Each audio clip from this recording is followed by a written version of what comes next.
ঘটনাটি যখন ঘটে তখন সাল 2014 কি 15, উনি এক্সাক্ট সাল এবং তারিখ বলতে পারেননি। ঘটনাটি উনার নিজের সাথেই ঘটেছিল। উনি সঙ্গত কারণে গ্রামের নামটি বলেননি, কেননা এটি একটি মাদ্রাসা কেন্দ্রিক ঘটনা। এই কারণেই উনি গ্রামের নামটি হাইড রাখতে চেয়েছেন। ওই সালে একটি ঘটনা ঘটে, সেই ঘটনাটি মূলত উনি আমাদেরকে পাঠিয়েছেন।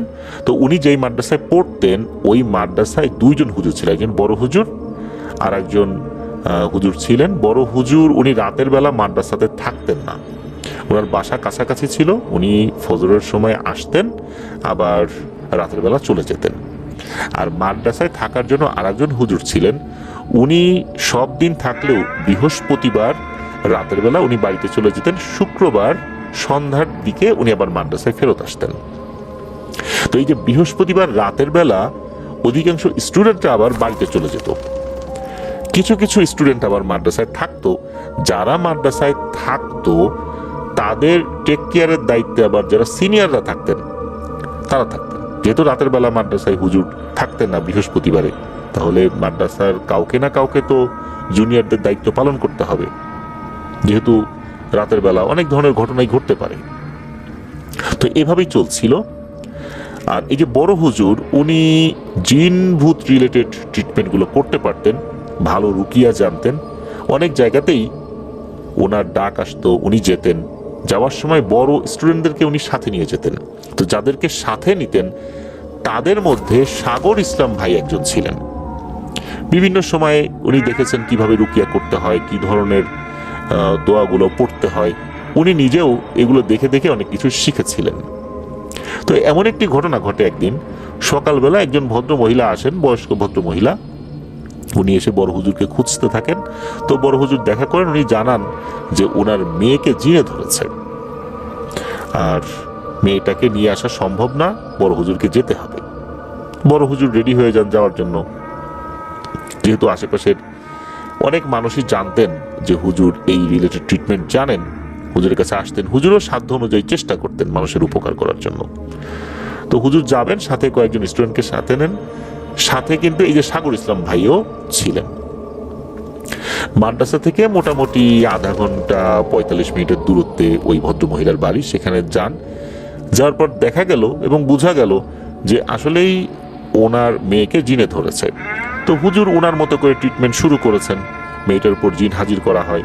হাজির করার পর যেই ধরনের কথাবার্তাগুলো হয় তা তো আমরা বিভিন্ন ঘটনার মধ্যে জেনেছি, যে জিন যেতে চায় না, তারপরে বিভিন্নভাবে তাকে কষ্ট দিয়ে বা যে কোনোভাবে নেগোসিয়েশন করে জিনটাকে তাড়ানোর চেষ্টা করা হয়। তো তেমনটাই হচ্ছিল, জিন যেতে চাচ্ছিল না।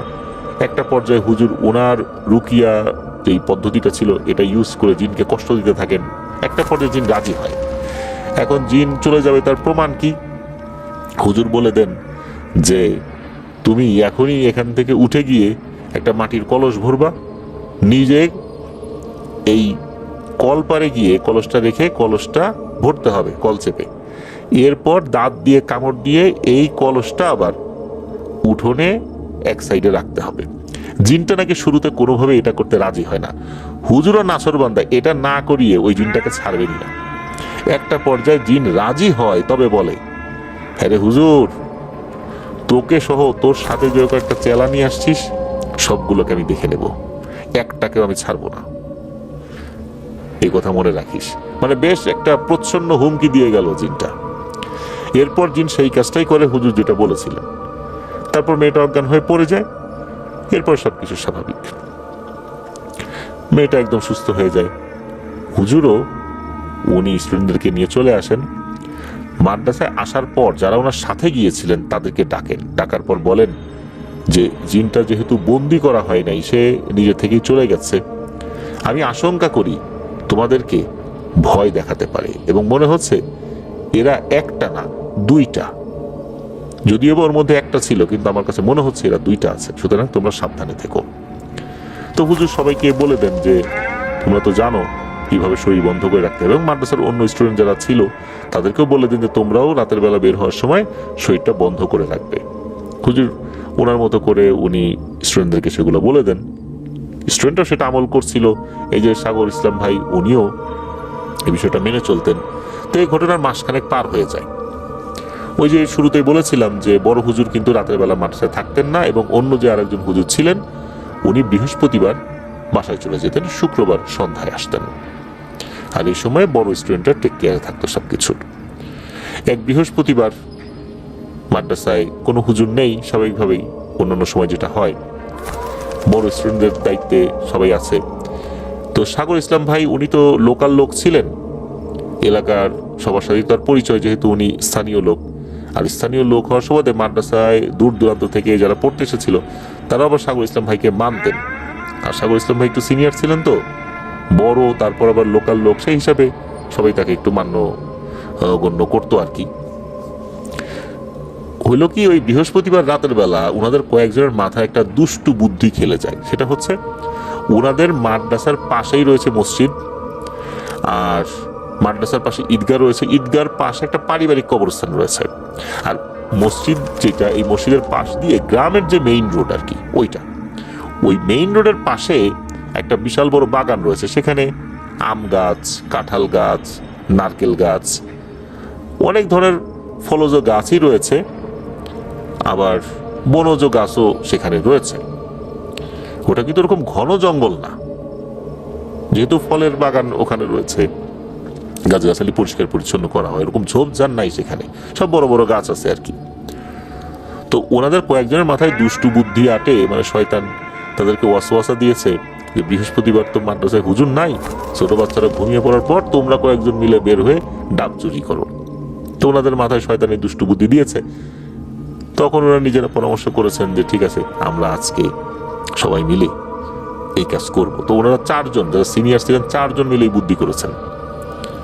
আর এই বিষয়টা যেন কখনো হুজুরের কানে না যায়, যদি অন্য কেউ দেখে ফেলে, বাচ্চারা দেখে ফেলে যাওয়ার হুজুরদেরকে বলে দিতে পারে, তখন তো হুজুররা রাগান্বিত হবেন, মনক্ষুণ্ণ হবেন যে তোমরা মাদ্রাসায় পড়ে অন্যের গাছে তোমরা ডাব চুরি করবা, এটা তো হতে পারে না।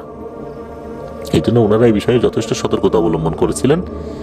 এখন সমস্যা হলো কি, যে মাদ্রাসার পাশেই তো রাস্তা, আর ওই রাস্তা দিয়ে গাড়ি চলে, দোকানপাট আছে, লোকজন অনেক রাত পর্যন্ত চলাচল করে। রাত 12টা বেজে গেছে, তখনও লোকজন চলাচল করছে। আর লোকজন চলাচল করছে এমন অবস্থায় তো আসলে ওই নারকেল চুরি করার জন্য তো যাওয়া যায় না।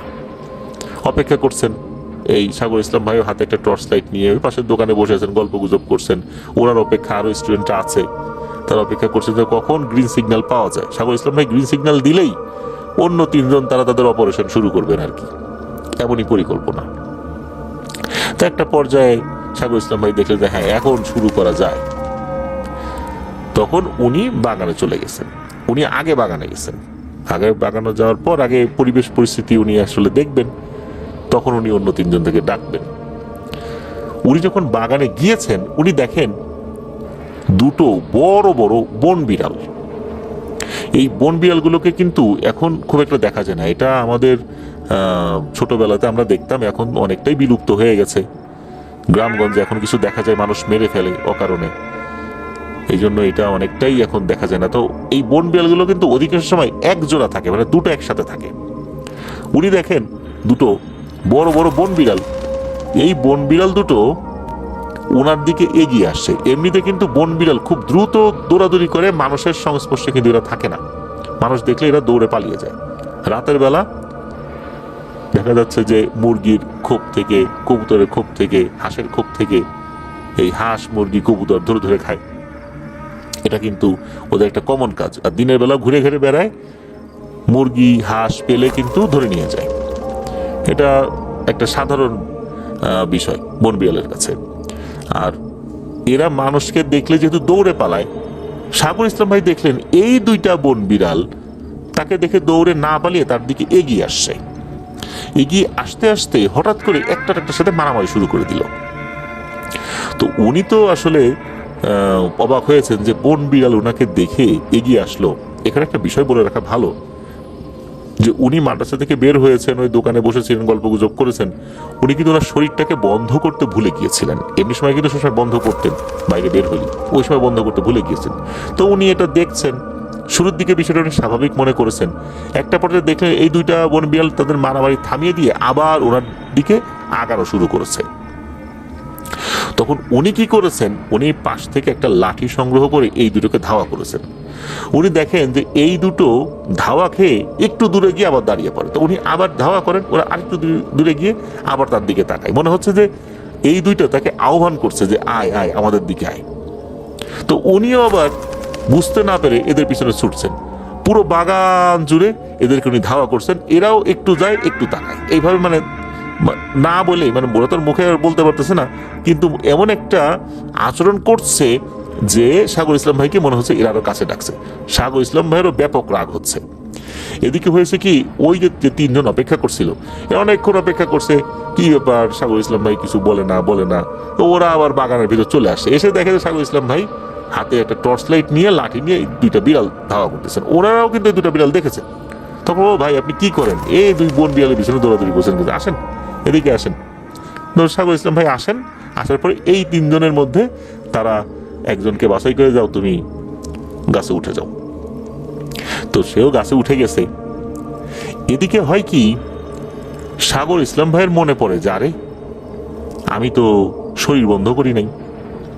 তখন উনি দ্রুত আয়তুল কুরসি সহ আরো অন্যান্য কিছু দোয়া দুরুদ করে শরীরটা বন্ধ করে নেন।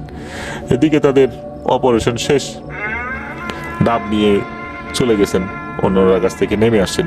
তো ওই তিনজন আগে চলে গেছে, সাগর ইসলাম ভাই আবার একটু পাশে দেখছেন যে কেউ দেখে ফেললো কিনা, ওই একটু দেখার চেষ্টা করছিলেন। এমত অবস্থায় হঠাৎ করে দেখেন এই দুটো বিড়াল আবার কোত্থেকে যেন চলে আসছে। তবে এবার হলো একটা বিষয়, অন্যান্যবার দেখা যাচ্ছিল যে এই দুটো বিড়াল ওনাকে দেখে এগিয়ে আসছে। এবার উনি যখন ওই বিড়ালের দিকে এক পা আগান, ওই বিড়ালও কি করে এক পা পিছায়। উনি এক পা আগান, ওই বিড়াল এক পা পিছায়। উনি দুই পা আগান, ওই বিড়াল দুই পা পিছায়। আবার উনি যখন মাদ্রাসার দিকে আগানো শুরু করেন, ওই বিড়াল আবার ওনাকে ফলো করে আগাতে থাকে। উনি তখন বুঝতে পারলেন যে উনি যে শরীর বন্ধ করে নিয়েছেন, এই কারণে বিড়ালটা তার কাছে আসতে পারছে না। উনি যখন এগিয়ে যান, বিড়ালটা তখন পিছিয়ে যায়। এরপর উনি আবার বিড়াল দুটোকে ধাওয়া করেন, এরপর বিড়াল দুটো পালিয়ে যায়। এরপর উনি মাদ্রাসায় চলে আসেন। আসার পর বুঝতে পেরেছিলেন উনি কি বিশাল একটা বিপদে পড়েছিলেন। কারণ এই দুটো বিড়াল মোটেও সাধারণ কোনো বিড়াল ছিল না, কেননা বন বিড়াল কখনোই মানুষকে দেখলে এত কাছে আসতে চায় না, এরা মানুষ দেখলেই পালায়। অথচ এই দুটো বিড়াল তাকে দেখে এগিয়ে এসেছিল, তাকে আক্রমণ করতে চেয়েছিল এবং তাকে আস্তে আস্তে ওই বাগান ছেড়ে অন্য দিকে নিয়ে যেতে চাইলেও আল্লাহর অশেষ রহমতে ওই সময় উনি অন্য দিকে যান নাই, কিন্তু ওরা কিন্তু এই চেষ্টাটা করেছিল। পরবর্তীতে উনি বুঝতে পেরেছিলেন এবং জানতেও পেরেছিলেন যে এই দুটো বিড়াল হচ্ছে সেই জিনগুলো যেগুলো হুমকি দিয়েছিল। পরবর্তীতে জানতে পেরেছিলেন, আরো সতর্ক হয়ে যান উনি। তো ওনার সাথে ঘটে যাওয়া এই ঘটনাটি আমাদেরকে শেয়ার করেছেন। প্রিয় লিসেনার্স, 1992 সালের দিকে বৈশাখ মাস, তো এক সন্ধ্যার দিকে, সন্ধ্যাও না, সন্ধ্যার পরেই আসেন উনি। সাধারণত যেটা হন সেটা হচ্ছে যে যেটা করেন আর কি, সন্ধ্যার পর, ওই সময় রাজবাড়ী বাজারে ওই 92-93 সালের দিকে কিন্তু এত লোক সমাগম তো ছিল না। তো সন্ধ্যার পরপরই মোটামুটি দোকানপাটগুলো ওই সাইডের গুলো বন্ধ হয়ে যেত, মেইন শহরের কিছু দোকান খোলা থাকতো। তো উনি সন্ধ্যার পর দোকান বন্ধ করার জন্য প্রস্তুতি নিতেন, কারণ ওনার যে কর্মচারীরা তারাও গ্রাম থেকে আসতো, তো তাদেরকেও তো বাড়িতে যেতে হবে। আর বৈশাখ মাস সাধারণত বিকেলবেলা ঝড় বৃষ্টি হয়, এই কারণে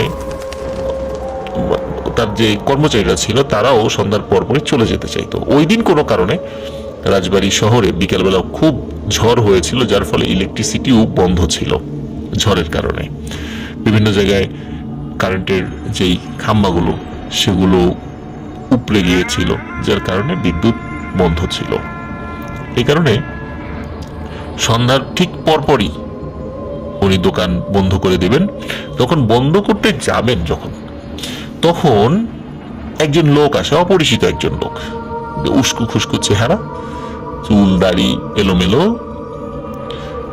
তো উনি এসে বলেন যে ভাই, আপনার দোকানে তো তাবিজ বিক্রির অনেক সরঞ্জাম রাখেন। তখন অনেক সরঞ্জাম রাখি না, কিছু কিছু জিনিস রাখি। তখন বলে যে ঠিক আছে, কিছু কিছু জিনিস যখন রাখেন, আমার কাছে একটি জিনিস আছে, এটা আপনি রাখতে পারেন, এটা রাখতে পারেন, অনেকেরই লাগে এটা। বলে কি এটা? বলে এটা হচ্ছে ছাগলের শুকনো চামড়া, এটা আমি সুন্দর করে পরিষ্কার করেছি, শুকিয়েছি, তো এটার উপর অনেকেই তাবিজ লেখে, অনেকেরই লাগে এটা, তা আপনি এটা রাখতে পারেন। তো উনি আবার চিন্তা করেছেন যে আসলেই তো কেউ কেউ এসে আমার কাছে চেয়েছিল, কিন্তু আমি তো দিতে পারিনি, আর যেহেতু এটা তার মূল ব্যবসা না, তার মুদিখানার প্রোডাক্টগুলোই মূল ব্যবসা, তো সেটার সাথে সাথে কিছু কিছু জিনিস রাখেন আর কি, এই তাবিজ, সুতা, জাফরান, এইগুলো আর কি। তো উনি চিন্তা করেন যে অনেকে এসে চেয়েছিল, তাই এটা একটা সুযোগ পাওয়া গেলে রেখে দিই। তখন এখন দেখা যাচ্ছে এগুলো তো রেগুলার কোনো প্রোডাক্ট না, উনি যে টাকা দিয়ে কিনে রাখবেন যদি পরে বিক্রি না হয়। তো উনি বলেন যে ভাই আপনি রেখে যান, 1 সপ্তাহ পরে আসেন বা আরো কিছুদিন পরে আসেন, বিক্রি হলে আমি এটা টাকা আপনাকে দিয়ে দিব, আমার কিছু অংশ লাভ রেখে আপনাকে আমি দিয়ে দিব। তখন উনি বলেন ঠিক আছে। এখন এই বলে উনি চলে যান। আর দোকানদার ওই আঙ্কেল, উনি চিন্তা করেন যে ওহো, এটা যে কত টাকায় বিক্রি করব, এই বিষয় তো বলতে ভুলে গেলাম, মানে এটা যে দাম কত, ওনাকে কত টাকা দিতে হবে। তখন ওনার একজন কর্মচারীকে বললেন যে দেখো তো ওই লোকটা কত দূর গেল, ওনার কাছ থেকে একটু অনুমতিরও ব্যাপার আছে, যে তার এই জিনিসটা আমি কয় টাকায় বিক্রি করব, তাকে কয় টাকা দিব। দোকান যেহেতু বন্ধ করে ফেলছিলেন, এই জন্য ওই বিভিন্ন ব্যস্ততার কারণে ওই সারাদিনের হিসাব মেলানোর একটা প্রেশার ছিল মাথায়, এই কারণে এই বিষয়গুলো আসলে উনি খেয়াল ছিল না। তার একজন কর্মচারী কিছুটা পথ এগিয়ে চারদিকে তাকে খোঁজেন, কিন্তু তাকে আর পাওয়া যায় না, উনি হয়তোবা কোনো দিকে চলে গিয়েছেন। তাই হোক, তখন উনি ওইটা একটা জায়গায় রেখে দোকানপাট বন্ধ করে বের হয়ে যান। ওনার যে কর্মচারী ছিল, এদের মধ্যে কেউ কেউ ছিল হচ্ছে ওই ভিন্ন ভিন্ন গ্রামে, আর এই আঙ্কেলের মানে দোকানদার আঙ্কেলের বাড়ি ছিল হচ্ছে রাজবাড়ী জেলার লক্ষ্মীকুল গ্রামে। তো লক্ষ্মীকুল গ্রামটা রাজবাড়ী থেকে, মেইন শহর থেকে কয়েক কিলোমিটার ভেতরে। রাজবাড়ী শহরে যারা আছেন তারা অবশ্যই লক্ষ্মীকুল গ্রামটা চিনে থাকবেন। তো লক্ষ্মীকুল গ্রামে ওনার কয়েকজন কর্মচারীর বাড়িও ওই একই গ্রামে ছিল। তো ওনার যে কয়েকজন কর্মচারীর বাড়ি একই গ্রামে, তারা কি করতেন, ওনাকে ওনার বাড়ি পর্যন্ত এগিয়ে দিয়ে তারা বা তাদের বাড়িতে চলে যেতেন। প্রতিদিন এভাবেই চলতো, মোটামুটি কোনো সমস্যা হতো না। এখন সমস্যা যেটি দেখা দেয় সেটি হচ্ছে ওই দিন যখন উনি বাড়িতে ফিরছিলেন, ফেরার পথে হঠাৎ করে বৃষ্টি শুরু হয়ে যায়, কিছুটা ঝড়ো বাতাসও ছিল, যেহেতু বৈশাখ মাস ছিল। তো এই কারণে ওনার সাথের যেই কর্মচারীরা ছিল তাদেরকে বলে দেয় তোমাদের আর আমার বাড়ি পর্যন্ত এগিয়ে দিতে হবে না, তোমরা চলে যাও, বাড়িতে চলে যাও, যেহেতু ঝড় বৃষ্টি শুরু হয়ে যাচ্ছে। তো তারা চিন্তা করে হ্যাঁ ঠিকই তো, আমরা আমাদের বাড়িতে চলে যাই। তো যেহেতু ঝড় শুরু হয়ে যাচ্ছে, যদি আমরা আবার আটকে যাই, তো ওনাদের কাছ থেকে মালিকের কাছ থেকে ওনারা বিদায় নিয়ে ওনাদের বাড়িতে চলে যান। আর যিনি আঙ্কেল দোকানদার, উনি ওনার বাড়ির কাছাকাছি চলে এসেছিলেন, তো উনি ওনার বাড়ির দিকে হাঁটা শুরু করেন। ওনার বাড়ি যেতে কয়েকটি পুকুর পড়ে। তো অনেক সময় দেখা যায় যে বৃষ্টির কারণে পুকুর থেকে মাছ উঠে আসে, আমরা অনেকে কিন্তু দেখেছি, কই মাছ, টাকি মাছ, শোল মাছ, এরকম কিছু মাছ কিন্তু বৃষ্টি হলে পুকুর থেকে উঠে আসে। আর তখন যেহেতু বৃষ্টি শুরু হয়ে গিয়েছিল, বেশ জোরেই শুরু হয়ে গিয়েছিল, উনি ছাতি ফুটিয়েছেন। তখন উনি খেয়াল করছেন ওনার হাতে কিন্তু আবার 5 ব্যাটারি টর্চ লাইট ছিল। ওই সময় ড্রাই সেল ব্যাটারি, যেগুলো মানে সেগুলো রিচার্জেবল ব্যাটারি ছিল না এখনকার মতো, ওটা ওয়ান টাইম ইউজ করা যেত। অনেকেই হয়তো সেটা দেখেছেন। এখনো আমরা যেই ঘড়িতে যে ব্যাটারিগুলো ইউজ করি আর কি, বা রিমোটে যে ব্যাটারিগুলো ইউজ করি, ওয়ান টাইম ব্যাটারি যেগুলো 15-20 টাকার দাম, সেগুলোই মোটা ছিল আর কি, সেগুলো টর্চ লাইটে ব্যবহার করা যেত। তো এরকম 5 ব্যাটারি টর্চ লাইট ছিল, খুব পাওয়ারফুল ওই সময়। 5 ব্যাটারি 7 ব্যাটারি পর্যন্ত ছিল টর্চ লাইট। তো ওনার 5 ব্যাটারি টর্চ লাইট ছিল। তো উনি দেখছেন যে বেশ কিছু মাছ উঠে আসছে, কই মাছ, টাকি মাছ। তো একটা পুকুর আবার ওনার বাড়ির কাছে ছিল, মানে ওটা ওনারই মালিকানার পুকুর। তো উনি চিন্তা করলেন যে আরে আমার পুকুর থেকে মাছ উঠে আসছে, তো একটা কাজ করি, মাছগুলো কি করি, মানে নিয়ে নিই। ওনার হাতে একটা ব্যাগ ছিল। ওই দিন ওনার বাজার করার কথা ছিল সন্ধ্যার পরে কিছু, কিন্তু যেহেতু ঝড়ো বাতাস ছিল আর বাজারগুলো অতটা জরুরি ছিল না, তো যার কারণে উনি আর বাজার করেননি, ব্যাগটি খালি ছিল। তো চিন্তা করেন যে আমার হাতে তো ব্যাগ আছেই, তাহলে আমি এই মাছগুলো আমার ব্যাগের মধ্যে ঢুকিয়ে ফেলি যতটুকু পারা যায়। তো উনি টর্চ লাইট জ্বালিয়ে মোটামুটি যে মাছগুলো দেখছিলেন, এরকম 10-12টা কই মাছ, 7-8টা টাকি মাছ, মাঝারি সাইজের একটি শোল মাছ, এরকম কিছু মাছ উনি পান। উনি ব্যাগের মধ্যে ভরেন, তারপরে উনি বাড়িতে চলে আসেন। তো বাড়িতে চলে আসার পর উনি ওনার স্ত্রীকে বলেন যে এই মাছগুলো নিয়ে এসেছি, তুমি এগুলো কুটে ফেলো। তখন ওনার স্ত্রী বলেন ঠিক আছে আমি কুটে ফেলছি, তুমি জামা কাপড় খুলে ফ্রেশ হয়ে নাও। আর ওই সময় তো ওনার বাসায় ফ্রিজ ছিল না, মাছগুলো কিন্তু নষ্ট হয়ে যাবে, এই জন্য কুটে ওই সময় রান্না করে ফেলতে হবে। তো ঠিক আছে, উনি ওনার কাজে চলে যান আর ওনার ওয়াইফ মাছগুলো নিয়ে রান্নাঘরে চলে যান। তো উনি কাজ করছেন, হঠাৎ করে রান্নাঘর থেকে জোরে এক চিৎকার, ও বাবা গো, এরকম বলে একটা চিৎকার। ওনার চিৎকার শুনে ঘরের অন্য সদস্যরা এবং ওই আঙ্কেল উনি নিজেও দৌড়ে রান্নাঘরে যান, গিয়ে দেখেন ওর স্ত্রী সেন্সলেস অবস্থায় পড়ে আছেন, পাশে ওই মাছের ব্যাগটি রাখা, কিন্তু ওই ব্যাগের মধ্যে কোনো মাছ নেই, একদম ফাঁকা। অবাক ব্যাপার, এতগুলো মাছ কোথায় গেল? আর তার থেকে বড় কথা, ওনার স্ত্রী অজ্ঞান হয়ে আছে। তখন সবাই মিলে তাকে পানির ছিটারিটা দিয়ে জ্ঞান ফেরায়। জ্ঞান ফেরার পরে বলে যে কি হয়েছে, হঠাৎ করে এরকম চিৎকার করলা কেন, এরকম সেন্সলেস হয়ে গেল কেন, আরে মাছগুলো কোথায় গেল? তখন ওনার স্ত্রী ভয়ানক একটা তথ্য দেন এবং একটা ব্যাপার সবাইকে বলেন, এবং সবাই এই কথাটা শুনে খুবই ভয় পায়। সেটি হচ্ছে উনি একটা ল্যাম্প, যেটাকে আমরা ল্যাম্পও বলি আর কি, পিডিম, কেরোসিন তেলে চলে এরকম পিডিম, এটি নিয়ে রান্নাঘরে মাছ কুটতে বসেছেন। এবং মাছ কুটতে যাওয়ার আগে ওনার হাজবেন্ড তো বলেইছেন যে এর মধ্যে কি আছে। তো উনি কি করেছেন, ওই মাছ সাধারণত উনি চিন্তা করেছেন যে যদি এখন ব্যাগ সমেত মাছটা ঢেলে ফেলি, কই মাছগুলো লাফিয়ে লাফিয়ে অনেক দূরে চলে যায়, এর থেকে বেটার হয় আমি এক হাত ঢোকাবো, একটা করে মাছ তুলবো আর কুটবো, এটাই ভালো হয়। কারণ একবারে সব বের করলে লাফিয়ে লাফিয়ে বিভিন্ন অনেক জায়গায় চলে যেতে পারে। আর বৃষ্টি হয়েছে, উঠানে কাদা, এখন এই মাছ যদি চলে যায় আবার উঠিয়ে আনবে কে, এটা আর এক কষ্ট। এই চিন্তা করে উনি আসলে মাছগুলো একবারে ঢালেননি, উনি ব্যাগের মধ্যে রেখেই মাছ কুটতে চেয়েছিলেন একটা একটা করে। তো সবকিছু সরঞ্জামাদি নিয়ে বসে উনি এক হাত ব্যাগের মধ্যে ঢুকিয়ে দিয়েছেন। আর যখনই ঢুকিয়ে দিয়েছেন উনি ফিল করছেন যে কেউ খপ করে ওনার হাতটি চেপে ধরেছে। উনি তো অবাক, কি ব্যাপার, হঠাৎ করে আমার হাত চেপে ধরলো কে? মনে হচ্ছে ছোট একটি হাত ওনার হাতকে চেপে ধরেছে। উনি চিন্তা করেছেন মাছ আবার আমাকে কামড়ে দিল কিনা।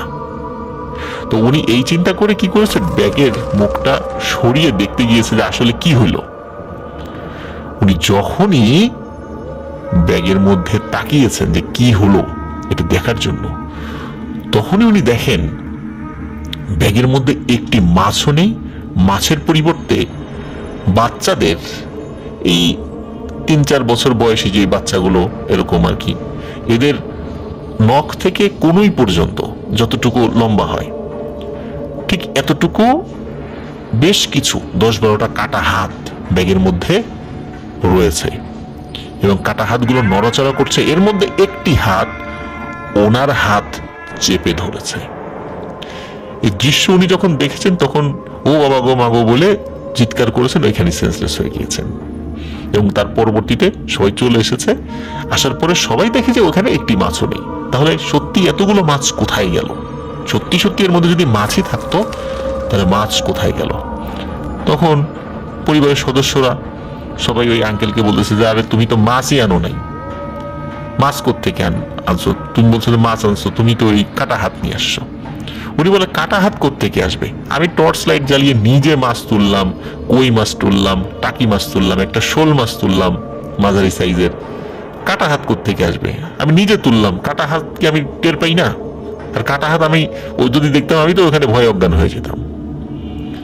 নিশ্চয়ই প্যারানর্মাল কোনো বিষয় ঘটেছে। যাই হোক, এখন এই ঘটনা ওই দিনের মতো ওই পর্যন্তই আর কি। পরের দিন উনি দোকানে চলে আসেন, দোকানে দীর্ঘ সময় বসে আছেন, সারাদিন তেমন কোনো বেচা কেনা নাই বললেই চলে। চোখের সামনে ওনার বাধা কাস্টমার যেগুলো আছে তারা অন্য দোকান থেকে মাল কিনছে, যারা তার কাছ থেকে বাকি নেয় মাল তারাও পর্যন্ত অন্য দোকান থেকে মাল কিনছে, ওনার দোকানে আসে না। নগদ টাকা দিয়ে মাল কিনে কিন্তু ওনার দোকানে আসছে না। উনি খুব অবাক হন যে মানুষের বাকি দেই, উপকার করি, এই লোকগুলো এখন নগদ টাকা দিয়ে মাল কিনতে অন্য দোকানে যাচ্ছে, আমার কাছে আসে না, কি অকৃতজ্ঞ। এই বলে মনে মনে উনি তাদেরকে গালি দিচ্ছেন এবং ওনার দোকানদারও বিষয়টা, দোকানদার মানে ওনার কর্মচারীও কিন্তু বিষয়টা ফলো করছে যে আমাদের বাধা কাস্টমার গুলো অন্য দোকান থেকে মাল কিনছে, তার দোকানে আসছে না। তো যাই হোক, ওই দিন আসলে ওনার বেচা কেনা হয় না বললেই চলে। প্রতিদিন অনেক টাকার বেচা কেনা হয়, ওই দিন কয়েকশো টাকার মাত্র বেচা কেনা হয়েছে। এটা আসলে অকল্পনীয়, এটা উনি কখনোই আশা করেননি। আর তাছাড়া এই যে দিনের কথা বলছি, দ্বিতীয় দিন, এই দিন ছিল আবার হাটবার, আর হাটবারে প্রচুর বেচা কেনা হয়। সেই দিন ওনার মাত্র কয়েকশো টাকার বেচা কেনা হয়েছে। এটা কোনো দোকানদারই আশা করে না, বিশেষ করে ওই সময়ের ওইখানে যে মুদি দোকানগুলো রয়েছে তাদের এটা কল্পনাই করে না। যাই হোক, উনি খুব চিন্তিত হয়ে পড়ে, কি ব্যাপার, আজকে আমার কোনো বেচা কেনা হলো না, এমনটা তো হয় না সাধারণত। যাই হোক, উনি ওই দিনের মতো আবার সন্ধ্যার পরে দোকান বন্ধ করে বাড়ির দিকে চলে আসেন। প্রতিদিনের মতো ওনার কয়েকজন দোকানের কর্মচারী ওনাকে বাড়ি পর্যন্ত এগিয়ে দেন। বাড়ির যে গেট রয়েছে, টিন দিয়ে ঘেরা গেট আর কি, মানে বেড়াটা টিন দিয়ে ঘেরা, তো ওই বাড়ির টিনের গেট পর্যন্ত এগিয়ে দিয়ে তারা তাদের মতো চলে যান। তো উনি ওই টিনের দরজা উপরে এক ধরনের হুক আছে, ওই হুক খুলে ভিতরে ঢুকে আবার ওই হুক বন্ধ করে দেওয়া যায়। তো গেটের উপরে হাত দিয়ে গেটটা খুলে ভিতরে ঢুকেন, আবার গেটটা বন্ধ করে দিয়ে যেই না মানে বাড়ির দিকে মুখ করেছেন আর কি, গেটটা বন্ধ করে হঠাৎ করে দেখেন ওনার উঠোনে মনে হচ্ছে 7-8টা বাচ্চা ছেলে মেয়ে খেলাধুলা করছে। তখন উনি চিন্তা করেন, কি ব্যাপারে এত রাত্রে ঘরের, আমার তো এত ছোট বাচ্চা কাচ্চা নেই, আর কোনো গেস্ট আবার বাড়িতে আসলো কিনা, এত ছোট ছোট বাচ্চা। তো উনি আবার জিজ্ঞেস করছে, এই বাবারা তোমরা কারা, এখন খেলাধুলা করছো কেন এই অন্ধকারের মধ্যে? তোমরা কি আমার বাসায় বেড়াতে আসছো নাকি পাশের বাড়ির? তখন ওরা ওই কথার ভ্রুক্ষেপ করছে না, ওরা ওখানে খেলছে। তো তখন ওনার হাতে যে টর্চ লাইট ছিল, এই টর্চ লাইটটি উনি জ্বালান, জ্বালিয়ে দেখার চেষ্টা করেন এরা আসলে কারা, কোন বাড়ির ছেলে পেলে, নাকি তার কোনো আত্মীয় স্বজন বেড়াতে এসেছে, সে আত্মীয় স্বজনের ছেলে পেলে। কিন্তু উনি টর্চ লাইট জ্বালিয়ে যে দৃশ্য দেখতে পান, সেটি দেখার জন্য তিনি মোটেও প্রস্তুত ছিলেন না। তিনি দেখেন এই যে বাচ্চা কাচ্চা যেগুলো আছে, কিন্তু প্রত্যেকের মাথা দেহ থেকে স্বাভাবিক মানে যে মাথার সাইজ হয় তার থেকে 3-4 গুণ বড়, এবং চোখগুলো অস্বাভাবিক রকমের বড় বড় গোল গোল, এবং মাথা মনে হচ্ছে বেশ একটু চ্যাপ্টা প্রকৃতির। অনেক সময় এলিয়েন টাইপের আমরা কিছু দেখি না, এরকম যে অনেক সময় মুভিতে এলিয়েন দেখি যে অদ্ভুত টাইপের মাথা, চ্যাপ্টা মাথা, এইরকম আর কি। তো যখন উনি টর্চ লাইট জ্বালিয়েছেন, তখন ওই সবগুলো ওই 5-6টা বাচ্চার মতো যারা ছিল সবাই দৌড়াদৌড়ি থামিয়ে ওনার দিকে তাকিয়েছে, একদম চোখাচোখি হয়েছে। আর ওই দৃশ্য দেখে উনি প্রচন্ড জোরে দেন এক চিৎকার, আর উনি যখন চিৎকার দিয়েছেন তখন এই বাচ্চা কাচ্চাগুলো মানে দৌড়ে ঠিক ওই বিড়ালের মতো বা বানরের মতো, বানর যেভাবে খুব সহজেই উপরে উঠে চলে যেতে পারে গাছ বেয়ে, মনে হচ্ছে ওরা খুব সহজেই ওরা টিনের টপকিয়ে চলে গেল, কোনো সাউন্ডও হলো না। স্বাভাবিকভাবে তো একটু সাউন্ড হয়, কোনো সাউন্ডও হলো না। ওনার চিৎকারে ঘরের ভিতর থেকে লোকজন বাইরে বের হয়ে আসেন, বলে কি হয়েছে, বলে যে আমি এখানে তো কিছু বাচ্চা কাচ্চা দেখলাম। তখন বাড়ির সদস্যরা বলে, বাচ্চা কাচ্চা কোথা থেকে দেখবা, আমরা তো ঘরের মধ্যে আছি, কোনো শব্দ টব্দ তো পেলাম না, তুমি বাচ্চা কাচ্চা কোথা থেকে দেখলা? আর বাচ্চা কাচ্চা যদি থাকবেই, উঠান তো একটু হালকা কাদা কাদা আছে, বিকালের দিকে বৃষ্টি হয়েছে, তো দেখো তো পায়ের ছাপ আছে কিনা। তো দেখে যে না, পায়ের কোনো ছাপ নেই, উঠোনে পায়ের কোনো ছাপ নেই। তাহলে এই বাচ্চা কাচ্চারা যদি উঠানে খেলাধুলা করবে তাহলে তো পায়ের ছাপ থাকার কথা। তাহলে বোঝা গেল তিনি চোখের ভুল দেখেছেন। কিন্তু উনি নিজের চোখকে কিছুতেই বোঝাতে পারছেন না, নিজের মনকে, নিজের চোখকে, যে কিভাবে এরকম ভুলটা হলো। মাত্র এই ঘটনা আমি নিজে দেখলাম, টর্চ লাইট চালালাম, এমন একটা ভয়ঙ্কর বিষয়, এমন ভুল তো হওয়ার কথা নয়।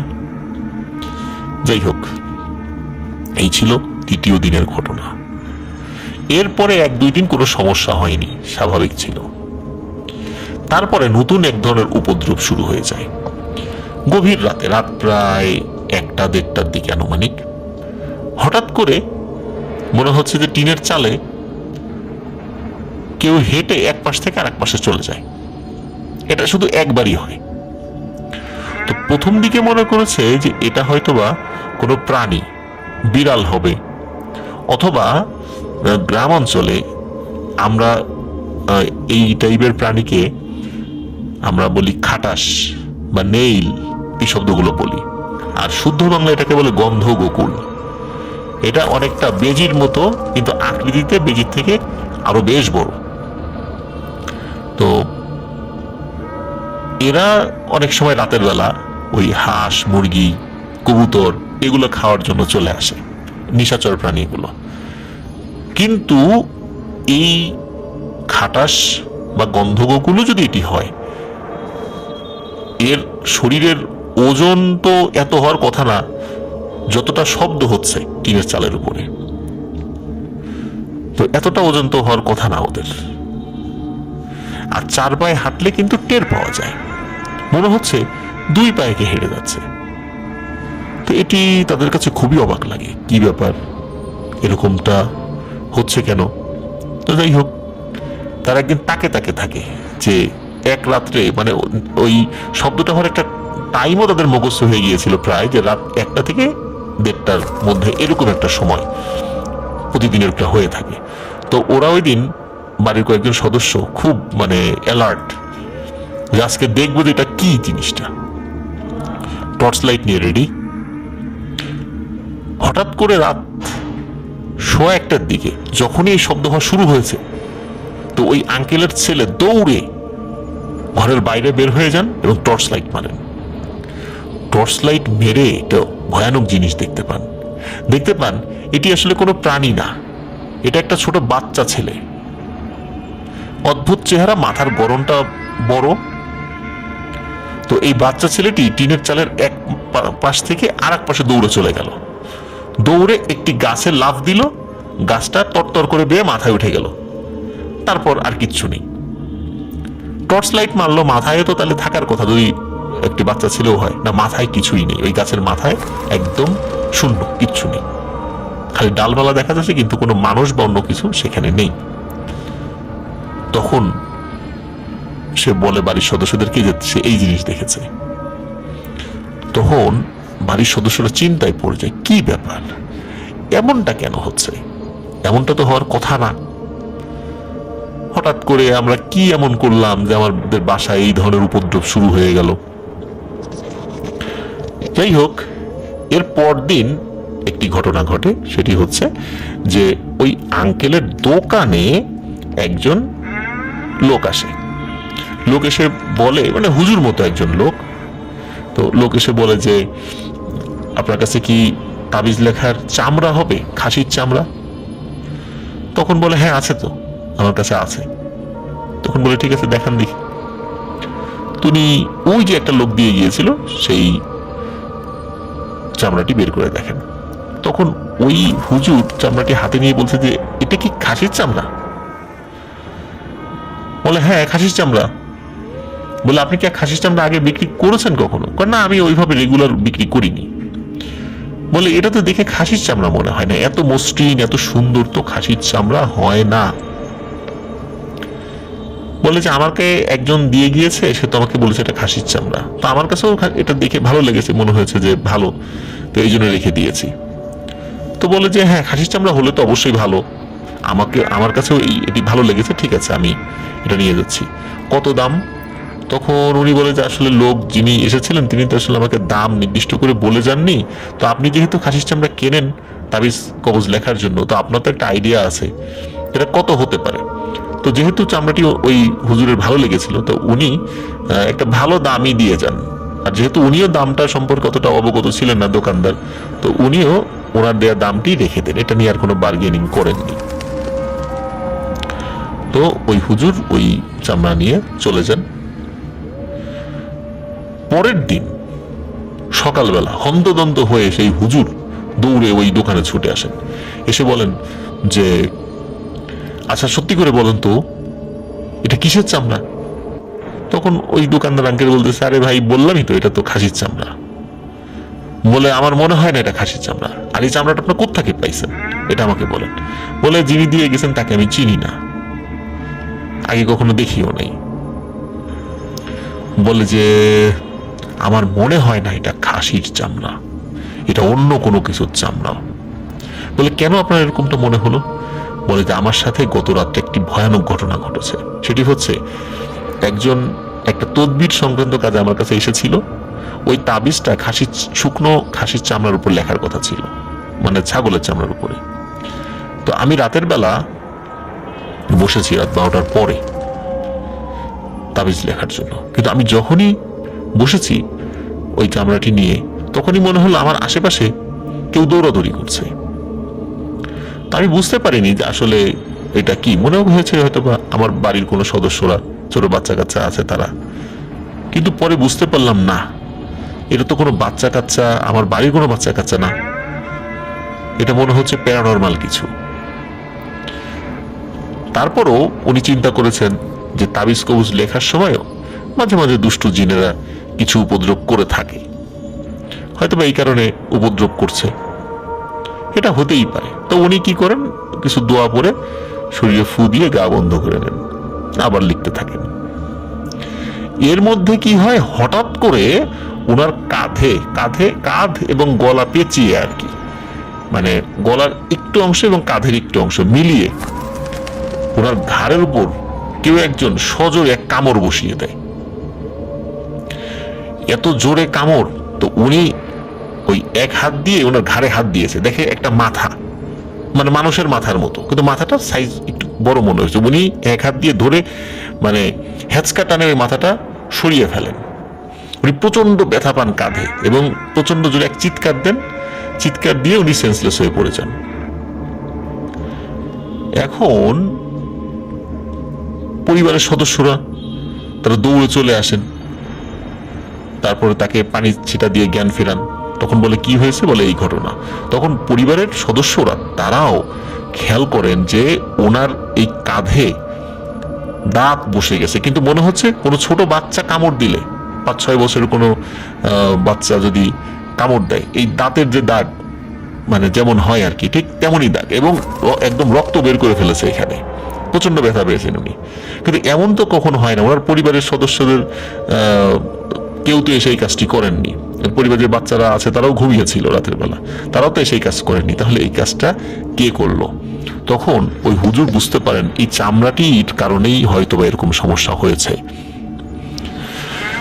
এই কারণে পরের দিন এসে উনি এই চামড়াটি ফেরত দেন, বলেন যে চামড়া রাখেন। যেহেতু চামড়া, উনি আবার কি করেছিলেন যে চামড়াটি নিয়ে যাওয়ার পরে কেচি দিয়ে টুকরো টুকরো করে কেটেছিলেন, যে বিভিন্ন তাবিজ লেখার ক্ষেত্রে বিভিন্ন ধরনের মাপ লাগে আর কি। তো উনি চিন্তা করেছিলেন যে এটা সুন্দর করে কেটে রাখি। তো যেহেতু কেটে রেখেছেন, উনি কেটে নিয়ে আসছেন, আসার পরে বলতেছে যে আমার টাকা আপনাকে ফেরত দিতে হবে না, এই যে চামড়া নেন, এই চামড়া একটা অশুভ চামড়া, এবং আমার মনে হচ্ছে এটা কোনো মানুষের চামড়া, এটা কোনো ছাগল বা খাসির চামড়া না, এটা মানুষের চামড়া মনে হচ্ছে, এটা একটা অভিশপ্ত চামড়া।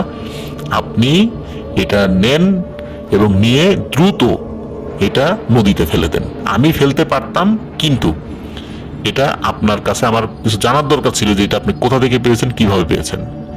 যেহেতু আপনি বলতে পারছেন না ভালো করে, এই জন্য এই দায়িত্বটা আপনারই থাকলো, আপনি এটা নদীতে ফেলে দেন।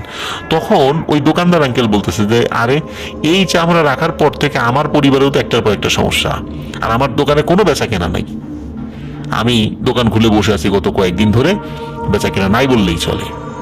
তো মনে হচ্ছে এটাও এই কারণেই হচ্ছে। তো রাজবাড়ী যে মাছ বাজার রয়েছে সেখান থেকে 1-1.5 কিলোমিটার দূরে গোদার বাজার নামক একটা জায়গা রয়েছে, সেখানে পদ্মা নদী আছে। তো ওইখানে মূলত এই চামড়াটি ফেলে দেয়া হয়, মানে ওই দোকানদার গিয়ে ফেলে দিয়ে আসেন। ফেলে দেওয়ার পর থেকে দেখা যাচ্ছে যে দোকানে আবার স্বাভাবিকভাবে বেচা কেনা শুরু হয়ে গেছে। তখন সবাই বুঝতে পারে এই চামড়ার কারণে এমনটা হয়েছে। তো দোকানদার আঙ্কেল মনে করেছিল যে ঝামেলা শেষ, আপদ বিদায় হয়েছে, ভালো হয়েছে। কিন্তু এরপর থেকে শুরু হলো আরো একটি সমস্যা।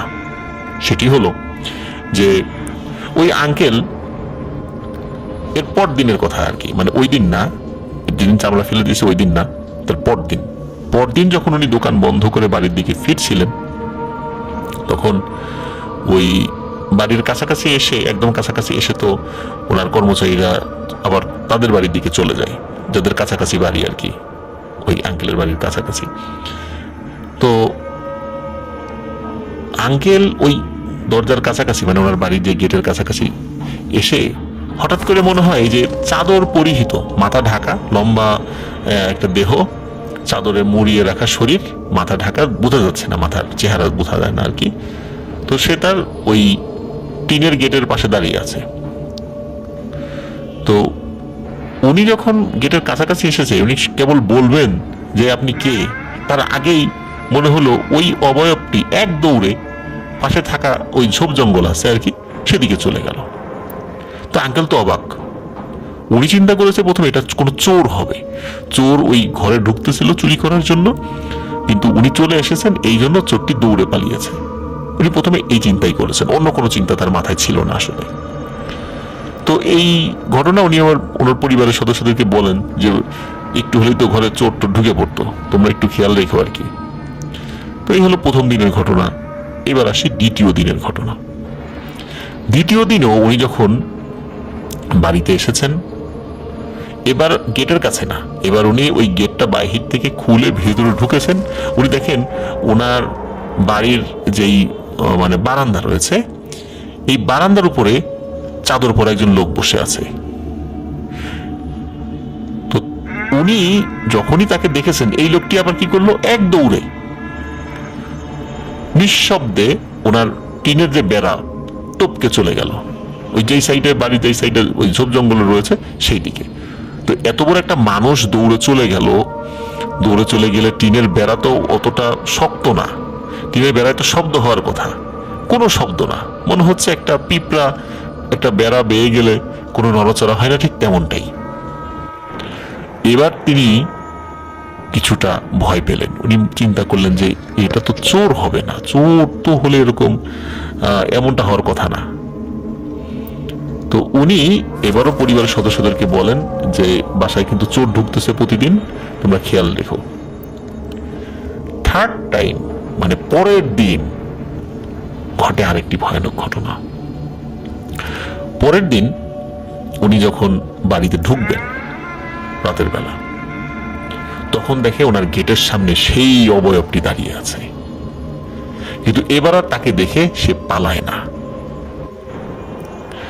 সে দাঁড়িয়ে থাকে। আর ওই আঙ্কেলও চিন্তা করে কি ব্যাপার, এই চোরটা আজকে পালায় না কেন। তখন উনি দূর থেকেই বলে ওঠে, এই থাম, দৌড়াবি না, কে তুই বল। তখন ওই অবয়বটি বলে ওঠে, আজকে দৌড়াবো না, আজকে আমার চেহারা তোকে দেখাবো। এই বলে তার মাথার উপর থেকে কাপড়টা সরিয়ে দেয়, মানে চাদরটা সরিয়ে দেয়। দেখে এটা সেই লোক, যেই লোকটা ওই চামড়া দিয়ে গিয়েছিল তাকে। তখন বলে, আমার চামড়া ফেরত দে। বলে, কিসের চামড়া? বলে, আমি দিয়ে গিয়েছিলাম তোর দোকানে বিক্রির জন্য, আমার চামড়া ফেরত দে। বলে যে ওই চামড়া তো নদীতে ফেলে দিয়েছি, আর এই চামড়া তো ভালো চামড়া না, এটা রাখলে সমস্যা। বলে, সেটা তো আমার জানার বিষয় না, তোকে আমি চামড়া দিয়েছি, চামড়া ফেরত দে, না হলে তোর কিন্তু অনেক বড় ক্ষতি করে ফেলবো আমি। তখন সে বলে, মানে ওই দোকানদার আঙ্কেল বলে, তুই ইতোমধ্যেই আমার অনেক বড় ক্ষতি করেছিস, এই কোথা থেকে কোন চামড়া নিয়ে এসে দিয়ে, এখন এটা নিয়ে আর কথা বাড়াস না, যা ভাগ এখান থেকে। এই বলে তার সাথে আর কথা বাড়ায় না, সে এমনি স্বাভাবিক মানুষের মতোই ছিল। এবং সে বলে যে তুই এর আগে একদিন আসছিস, দৌড়ে পালাইছিস, আবার পরের দিন আমার বাড়ির বারান্দায় বসেছিলি, কেন? বলে আমার চামড়া ফেরত দিতে। মানে এটা নিয়ে তার সাথে উত্তপ্ত বাক্য বিনিময় হয়। তখন বলে কোনো কিছু ফেরত পাবি না, যা। তখন সে বলে যে তোর কিন্তু অনেক বড় ক্ষতি করে ফেলবো আমি। তখন বলে ঠিক আছে, তুই যা পারিস করিস। এরপরে উনি ওনার বাসায় ঢুকে যান। প্রিয় লিসেনার্স, ওই রাতে ওনার এক সন্তান, ছোট সন্তান, ছেলে সন্তান, সেই সন্তান ঘুমের মধ্যে মারা যান। একদম সুস্থ মানুষ ঘুমের মধ্যে মারা যান।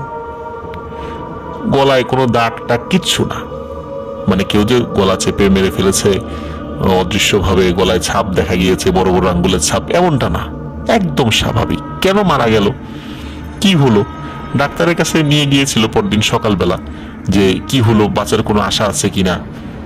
তখন ডাক্তার বলল যে ঘুমের মধ্যে এসে মারা গিয়েছে। কি কারণে মারা গিয়েছে ডাক্তারও বুঝতে পারছে না। তো প্রিয় লিসেনার্স, ওনার এক সন্তান মারা যায়। এরপরে ওনার পরিবারে আর কোনো সমস্যা হয়নি, কেউ ওই অবয়বটাকে দেখেও নি। তবে উনি নাকি মাঝে মাঝেই স্বপ্নের মধ্যে ওই চাদর পরা লোকটিকে দেখেন, কিছু বলার চেষ্টা করে, ধমক দেওয়ার চেষ্টা করে, কিন্তু সেটা মাঝে মাঝে উনি দেখেন। তো এখনো এই কারণে বলছি, কারণ যখন আমি ঘটনাটি সংগ্রহ করেছি তখনকার পর্যন্ত ওই তথ্যটি ছিল। এই ঘটনাটি মূলত ঘটে সংযুক্ত আরব আমিরাতে, যেটাকে ইউএই, ইউনাইটেড আরব এমিরেটস বলা হয়। আমরা জানি এই সংযুক্ত আরব আমিরাতে 7টা প্রদেশ রয়েছে। তো এর মধ্যে দুবাই, তারপরে আমরা যেই নামগুলো সবচেয়ে বেশি জানি আর কি, যেমন দুবাইয়ের নাম আমরা জানি, তারপরে আমরা আবুধাবির নাম জানি। তো এরকম 7টা প্রদেশের মধ্যে একটি হচ্ছে রাস আল খাইম। এই রাস আল খাইম হচ্ছে পার্সিয়ান গালফ বা পারস্য উপসাগরের তীরে অবস্থিত সংযুক্ত আরব আমিরাতের একটি প্রদেশ। সংযুক্ত আরব আমিরাতকে 7 শেখ শাসিত দেশ বলা হয়, মানে এই 7টা প্রদেশের 7 জন শেখ শাসন করেন। তো দুবাই কিন্তু কোনো দেশ নয়, দুবাই হচ্ছে এই সংযুক্ত আরব আমিরাতের একটি শহর। তো প্রিয় লিসেনার্স, এখানে আমাদের একজন ভাই, আমার কাছের একজন বন্ধু, সেই বন্ধুর আত্মীয়, যার নাম হচ্ছে আব্দুর রহিম, তিনি 1994 সালের দিকে সংযুক্ত আরব আমিরাতে গিয়েছিলেন। আর সংযুক্ত আরব আমিরাতে যাওয়ার পর উনি যেই মালিকের অধীনে কাজ শুরু করেন, সেই মালিক মোটামুটি একটা রাজপ্রাসাদের মতোই, একটা বিশাল প্রাসাদের মতো একটা বাড়ি নিয়ে থাকতেন। তো ওই সমস্ত অঞ্চলগুলোতে দেখা যায় যে একজন ব্যক্তি অনেকগুলো বিয়ে শাদী করে, তাদের বাচ্চা কাচ্চার সংখ্যাও অনেক, এবং তারা অনেক ধনী। তো উনি পরবর্তীতে আরো বেশ কয়েকটি বিয়ে শাদী করেন, আরো সন্তানাদি হয়, যার কারণে ওই প্রাসাদপ্রম বাড়িতেও তার আসলে তার জন্য সেটা ছোট হয়ে যাচ্ছিল। তো উনি চিন্তা করেন যে এই বাড়িটা ভেঙে তিনি আরো অনেক বড় করে, আরো বিশাল এরিয়া নিয়ে তার জায়গার উপরে তিনি বাড়ি করবেন। তো সেই চিন্তা তিনি করেন এবং সেই অনুযায়ী তিনি কাজও শুরু করে দেন। বিদেশ থেকে নাম করা একজন ইঞ্জিনিয়ার আসেন, এসে তার জায়গাটা ভালো করে দেখে তিনি সেটার উপর একটা দারুণ একটা ডিজাইন করেন, বাড়ির অসাধারণ একটি ডিজাইন।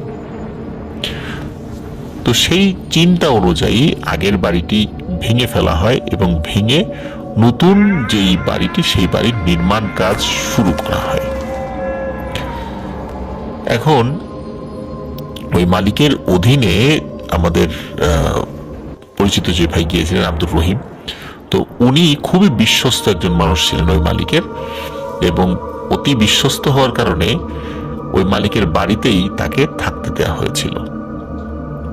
তো যাই হোক, তিনি যেহেতু মালিকের বাড়িতে থাকতেন, যার কারণে অনেক কিছুর সাক্ষী, বিশেষ করে অনেক ঘটনার সাক্ষী তিনি হয়েছিলেন। তো ভয়ানক একটি ঘটনার সাক্ষী উনি হয়েছিলেন, যেটি অনেকেই জানতো না মূল বিষয়টি কি। পরবর্তীতে অনেকে জেনেছে, কিন্তু উনি এই ঘটনাটি আমাদেরকে বলেছিলেন। যাই হোক, আমরা মূল ঘটনাতে চলে যাই। মূল ঘটনাটির সময়কাল মূলত 1996-97 এরকম সময় আর কি, যখন ওই নির্মাণ কাজটা শুরু করা হয়। যখন আগের বাড়ি ভেঙে সেখানকার মাটির নিচের অংশ অপসারণ করা হয়, তারপর নতুন করে পাইলিং করে মানে বিল্ডিং এর কাজ শুরু করা হয়। যখন মাটি খোঁড়া হলো পুনরায় এক্সক্যাভেটর দিয়ে, যেটাকে আমরা ভেকু মেশিন বলি, তো এই এক্সক্যাভেটর দিয়ে নতুন করে যখন মাটি খনন করা হলো, পিলারগুলো তৈরি করা হবে, এরকম কাজ প্রায় শুরু হয়ে গিয়েছে। এমত অবস্থায় একদিন সকালবেলা যখন লেবাররা কাজ করতে গিয়েছে, তখন তারা দেখে একটা ভয়ানক ব্যাপার। গতকালকে তারা যেভাবে কাজ রেখে গিয়েছিল, কত সুন্দর শুকনো পরিবেশ ছিল, গর্ত করেছে, কোনো সমস্যা হয়নি, রডগুলো তারা বিছিয়েছে, সমস্যা হয়নি। কিন্তু সকালে এসে দেখে সেখানে পানি আর পানি।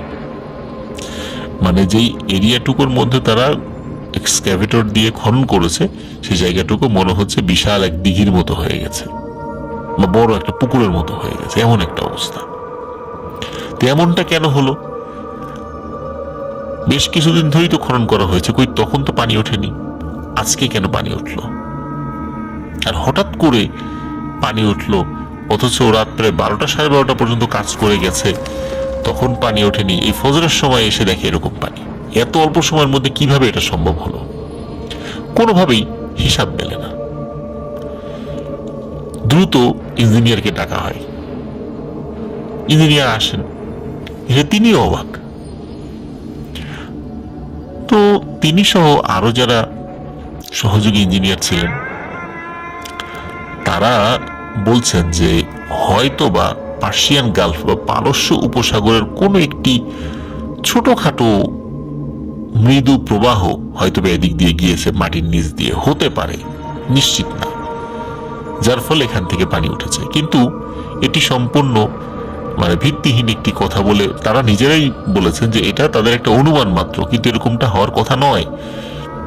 আর তারা এখানে নির্মাণ কাজ করার আগে খুব ভালো করে সয়েল টেস্ট করিয়েছে, মানে সেখানকার মাটি টেস্ট করিয়েছে যে সেখানে কিরকম ভবন এখানে তৈরি করা যায় বা কত তলা উঁচু ভবন তৈরি করা যায়। কিন্তু তখন কিন্তু সয়েল টেস্টে কোনো ধরনের কোনো সমস্যা হয়নি। কিন্তু হঠাৎ করে এখন কেন এরকমটা হলো? তখন বাড়ির মালিক যিনি, তিনি তো ইঞ্জিনিয়ারদেরকে দোষারোপ করছেন যে তোমরা ভালো করে সয়েল টেস্ট করাও নাই, তা না হলে তো এরকমটা হতো না। যাই হোক, তারা তাদের জায়গা থেকে বলছে যে না, আমরা সর্বোচ্চ টেস্টটাই করিয়েছি, আমাদের টেস্টে কোনো সমস্যা নেই, সমস্যা অন্য কোথাও। সেই সমস্যাটা আমাদেরকে ধরতে হবে, কিন্তু সেই সময় পর্যন্ত অপেক্ষা করতে হবে। কাজ আপাতত একদম বন্ধ, কারণ কাজ করার কোনো উপায়ও নেই। কারণ এখান থেকে পানি সেচে ফেলে নতুন করে কাজ শুরু করাটা এটা বোকামি হবে, কারণ পানি আবার উঠতে পারে। এই জন্য পানির কারণটা না জেনে, পানি এই ওঠার কারণটা না জেনে আসলে পানি এখানে পাম্প দিয়ে ফেলে দেওয়াটা বুদ্ধিমানের কাজ হবে না। তো তারা মূলত পানি এই ওঠার কারণটা অনুসন্ধান করতে গেলেন। তো বেশ কয়েকদিন চলে যায়, কোনো অনুসন্ধানে কোনো কিছু বের হয় না। মানে ইঞ্জিনিয়াররাও হিমশিম খেয়ে যাচ্ছে যে আসলে কারণটা কি।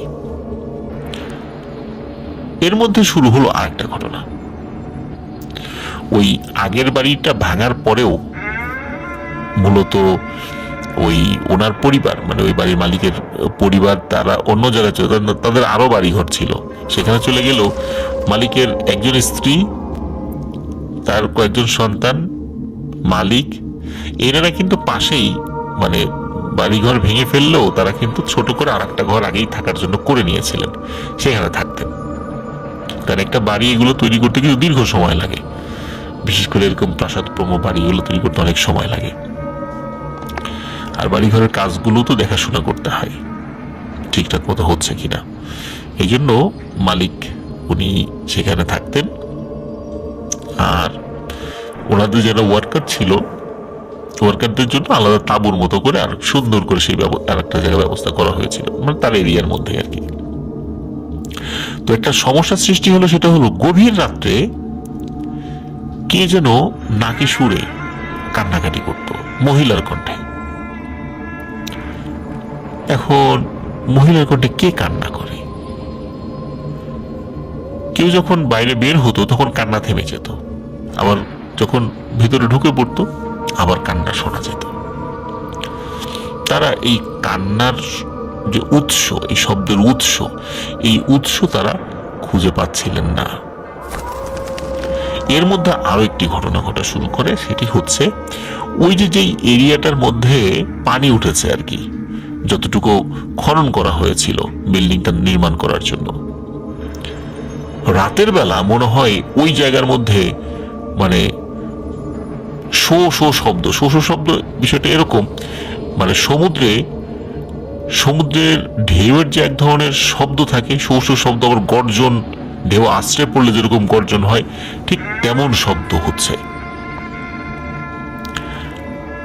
সবাই তো অবাক যে কি ব্যাপার, পার্সিয়ান গালফ এখান থেকে বেশ দূরে, এখান থেকে তো শব্দ আমরা আগে কখনো শুনিনি, এই শব্দ কোথা থেকে আসছে? সবাই বুঝতে পারে এই শব্দ আসলে সেই পারস্য উপসাগর বা পার্সিয়ান গালফ থেকে আসছে না, এটি আসছে এই যে গর্ত করা হয়েছে যেখানে পানি উঠেছে সেখান থেকে। কিন্তু এটা কিভাবে সম্ভব? এতটুকু জায়গার মধ্যে পানি উত্তাল হয়ে এরকম শব্দ হবে, গর্জন হবে, এটা তো সম্ভব নয়। কিন্তু সম্ভব না হলেও এই অসম্ভব সত্যিটাই সকলের সামনে এলো। রাতের বেলা শব্দ পেয়ে প্রথম রাত্রে কেউ দেখতে যায়নি, দ্বিতীয় রাত্রে যখন এই ধরনের শব্দ হয় কেউ কেউ বাইরে বের হয়ে এসে দেখে ভয়ানক ব্যাপার। সত্যিই তাই, ওই জায়গার মধ্যেই পানি উত্তাল হয়ে ঢেউ সৃষ্টি হয়েছে, সমুদ্রের উঁচু ঢেউ মনে হচ্ছে ওইটুকু জায়গার মধ্যে চলে এসেছে। এটা খুবই রহস্যময় একটি বিষয় হয়ে দাঁড়ায় যে এটা আসলে কিভাবে হচ্ছে বা কিভাবে সম্ভব হচ্ছে এটা। যাই হোক, বিষয়টি মোটেও স্বাভাবিক মনে হয় না বাড়ির মালিকের কাছে। তিনি আরেকটি প্রদেশ থেকে খুব ভালো একজন আলেমকে ডেকে নিয়ে আসেন।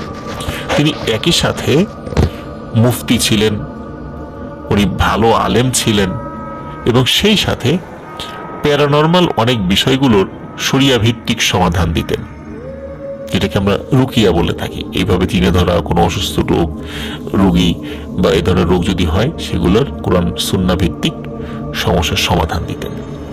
তো তিনি এখানে আসেন, এখানে আসার পর তিনি বলেন যে আমি বুঝতে পেরেছি সমস্যাটা, তোমাদের সকলকে সাথে নিয়ে আমি আজ রাতে এখানে আসব, তোমরা সবাই আমার সাথে থাকবে। বলে ঠিক আছে। ওই রাতে ওই আলেম, বাড়ির মালিক সহ বেশ কয়েকজন লোক, তার মধ্যে এই যে আব্দুর রহিম ভাই যিনি ওই বাড়িতে ছিলেন আর কি, ওই বাড়ির কাজের দায়িত্বে ছিলেন, তিনিও ছিলেন, এবং ওই আলেম ছিলেন। তারা কি করে ওই যে গর্তটা যেখানে হয়েছে পানি উঠে গেছে সেখানে আসেন। আসার পরে তখন দেখে যে পানি শান্ত, মানে ওই জায়গায় এমনি স্বাভাবিক পানি, মানে পুকুরের পানি যেভাবে শান্ত হয়ে থাকে তেমন। তখন হুজুর দোয়া পড়তে থাকেন। প্রথমে আস্তে আস্তে আস্তে আস্তে, মানে তার গলার কণ্ঠস্বরটা মানে আস্তে ছিল। হুজুর আস্তে আস্তে নিজের কণ্ঠস্বরটা আরো, তার মানে কণ্ঠের স্কেলটাকে আরো উঁচু করতে থাকেন। হুজুর যত জোরে তেলাওয়াত করতে থাকেন মনে হচ্ছে ওই জায়গার পানি তত জোরে আলোড়ন সৃষ্টি হচ্ছে। হুজুর একটা সময় চিৎকার করে কোরআন তেলাওয়াত করতে থাকেন এবং সেই সাথে অন্য দোয়া পড়তে থাকেন, এবং ওনার গলার কণ্ঠস্বর যত উঁচু হচ্ছিল সেখানকার পানির বেগ বা পানির ঢেউ তত উত্তাল হচ্ছিল। একটা পর্যায়ে হুজুর আবার তার কণ্ঠস্বরটা নামিয়ে আনেন এবং পানিও আস্তে আস্তে, মানে ওই স্রোত তো না, মানে ঢেউয়ের ওই পর্যায়টা কমতে থাকে। একটা পর্যায়ে হঠাৎ একটি ঘটনা ঘটে। সকলে দেখে ওই পানির মধ্য থেকে একজন মানুষ, একটা আলখেল্লা টাইপের পর একটা মানুষ, চুল অনেক বড় বড়, সমস্ত শরীর ভেজা, উঠে আসছে। সকলে খুবই ভয় পান যে এর ভিতর থেকে কিভাবে মানুষ উঠে আসলো, এখানে তো নিচে কোনো মানুষ ছিল না, থাকলেও সে কিভাবে বাঁচলো। যাই হোক, উঠে আসার সাথে ওই হুজুর তাকে সালাম দেন, আসসালামু আলাইকুম বলে সালাম দেন। তিনিও খুব সুন্দর করে সালামের উত্তর নেন। এদের মধ্যে কিন্তু আরবিতে কথোপকথন হচ্ছিল। আব্দুর রহিম ভাই যিনি আরবি বুঝতেন, তো তিনি ওই কথাগুলো বুঝতে পারছিলেন। যিনি কথা বলছিলেন তার কণ্ঠস্বরটা খুবই চমৎকার, মানে এত সুন্দর কণ্ঠ মানুষের খুব কম হয়। আমরা নর্মালি জিন ভূতের কথা যদি বলি, তাদের কণ্ঠস্বরটা খুব মানে মাছখাই কণ্ঠস্বর, মানে বজ্র ধ্বনির মতো কণ্ঠস্বর। কিন্তু ওই যে লোক পানির মধ্যে থেকে উঠে এসেছে, তার কণ্ঠস্বরটা খুবই মোলায়েম, চমৎকার কণ্ঠ, চমৎকার কণ্ঠে কথা বলছে। সে সালামের উত্তর যখন দেয় তখন হুজুর জিজ্ঞেস করে তাকে যে আপনি কে, আপনি এখানে কি চান? তখন সে বলে, তার নাম বলে। নামটা আব্দুর রহিম ভাই উনি মনে রাখতে পারেননি, একটু অন্যরকম একটি নাম, বেশ লম্বা একটি নাম। তো তিনি বলেন যে আমি ওসমানীয় সাম্রাজ্য বা ওসমানীয় খেলাফত যখন প্রতিষ্ঠিত হয় 1299 সাল থেকে আমি এখানে আছি। 800 বছরেরও বেশি সময় ধরে আমি আমার পরিবার নিয়ে এখানে আছি। আমি কখনো কাউকে কোনো ক্ষতি করিনি, কারণ আমরা মুসলিম জিন। আমি, আমার স্ত্রী এবং আমার কয়েকজন সন্তান এখানে আমরা বসবাস করি। তখন হুজুর বলে, আপনি বসবাস করেন, তাহলে এখন এদের কাজে বিঘ্ন ঘটাচ্ছেন কেন? তখন তিনি বলেন যে আসলে বিঘ্ন ঘটানোর পেছনে একটা অন্যরকম কারণ আছে। সেই কারণটি হলো যে আমার সন্তান, আমার যে কয়জন সন্তান আছে তার মধ্যে এক সন্তান মারা যায়। মারা যাওয়ার পর তাকে এখানেই কবর দেয়া হয়। এই বাড়ির নির্মাণ কাজ যখন শুরু হয় তখন আমার সন্তানের কবরটাও ভেঙে পড়ার উপক্রম হয়ে গেছে। আমার সন্তানের কবর নষ্ট হয়ে যাবে, এই চিন্তা করে আমার স্ত্রী খুব কান্নাকাটি করে। আপনারা রাতের বেলা যে মহিলার নাকি সুরে কান্নাস্বর শোনেন, কান্নার শব্দ শোনেন, সেটি আমার স্ত্রীরই কান্না, যে তার সন্তানের কবর, তার আদরের সন্তানের কবর ভেঙে যাচ্ছে। হয়তোবা মানুষ সেটা দেখতে পাবে না, কিন্তু তার সন্তানের কবর স্মৃতিটা নষ্ট হয়ে যাবে। তার উপরে মানুষ প্রাসাদ নির্মাণ করবে, এখানে থাকবে, সেটা কিভাবে কোনোভাবে মেনে নিতে পারছে না। আর যেহেতু আমরা দীর্ঘদিন ধরে এখানে আছি, এখানে আমাদেরকে উচ্ছেদ করে তারা হয়তো বা নিজের ইচ্ছাই করছে না, কিন্তু আমাদের অনেক ক্ষতি হয়ে যাচ্ছে। এই কারণেই মূলত এখানে পানি উঠেছে এবং এই পানিটা আমরাই উঠিয়েছি যাতে করে নির্মাণ কাজ বন্ধ থাকে। যেহেতু ওই জিনের আবেগময় কথা ওই মালিকের কানে যায় এবং তিনিও শুনছিলেন কথাগুলো, তিনি কিছুটা এগিয়ে আসেন, সাহস করে এগিয়ে এসে তাকে সালাম দেন। সালাম দিয়ে বলেন যে আপনি এখানে আছেন আমরা জানতাম না, কিন্তু আমারও তো ঘরবাড়ি করা প্রয়োজন। আপনি কি আমাকে একটু দেখিয়ে দেবেন যে আপনাদের জন্য কতটুকু জায়গা ছেড়ে দিয়ে আমি আমার বাড়িটা নির্মাণ করতে পারি? তাহলে আপনারাও আপনাদের মতো করে থাকেন, আমরাও আমাদের মতো করে থাকি। তখন ওই জিন সে হাতে একটি লাঠি নিয়ে একটি দাগ টেনে দেন যে এতটুকু জায়গা বাদ দিয়ে তুমি ওই পাশ থেকে তোমার বাড়ি নির্মাণ কাজ করতে পারো বা নির্মাণ কাজ শুরু করতে পারো, তাতে কোনো অসুবিধা হবে না আমাদের, তোমরাও ভালো থাকো আমরাও ভালো থাকি। তখন বাড়ির মালিক রাজি হন এবং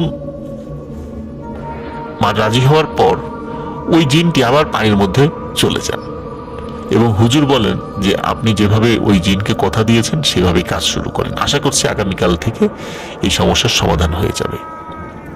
চোখের সামনে জিনের সাথে এরকম রাতের বেলা সামনাসামনি কথোপকথন এটা কিন্তু খুব কম লোকই দেখে। আর তখন তো ওই সময়টাতে এরকম মোবাইল ফোনের এতটা প্রচলন ছিল না, তাহলে হয়তো মোবাইল ফোনে কেউ ভিডিও করার চেষ্টা করত, জানি না সে ভিডিও হতো কিনা বা আদৌ সেটা পসিবল হতো কিনা। যাই হোক, অদ্ভুত ব্যাপার হচ্ছে পরদিন সকালবেলা ওই যেই জায়গাতে পানি উঠেছিল একদম শুকনো হয়ে যায়, মানে ঠিক এতটাই শুকনো মনে হচ্ছে যে এখানে কখনো পানি ছিলই না, অথচ এই পানির কারণে দীর্ঘদিন ধরে কাজই বন্ধ ছিল।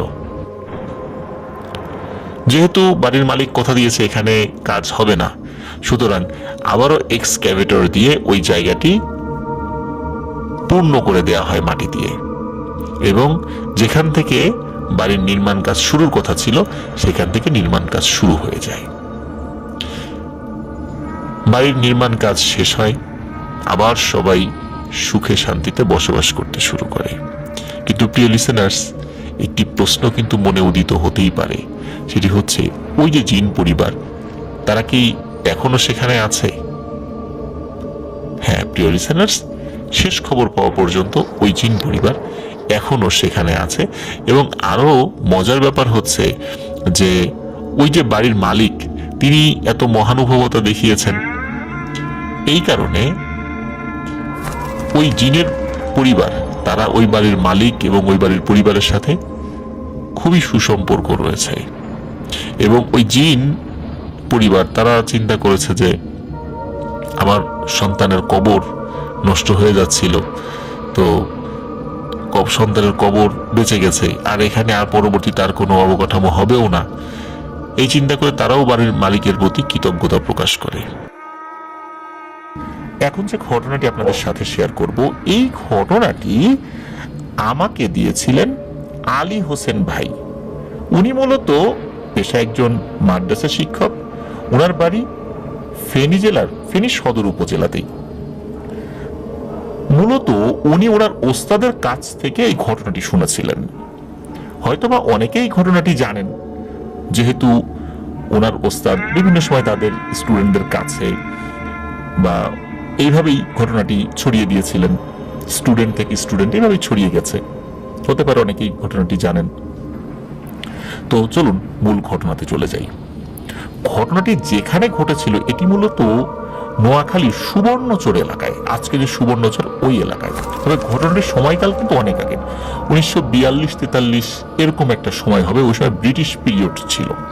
আজকের যেই নাম সুবর্ণচর, তো ওই সময় ওইখানে ওই নাম ছিল কিনা এটা নিশ্চিত হওয়া যায় নাই। তবে ওনারা বলেছেন যে এখন যে সুবর্ণচর এরিয়া, ওই এরিয়ারই কোনো একটা জায়গায় এই ঘটনাটি ঘটেছিল।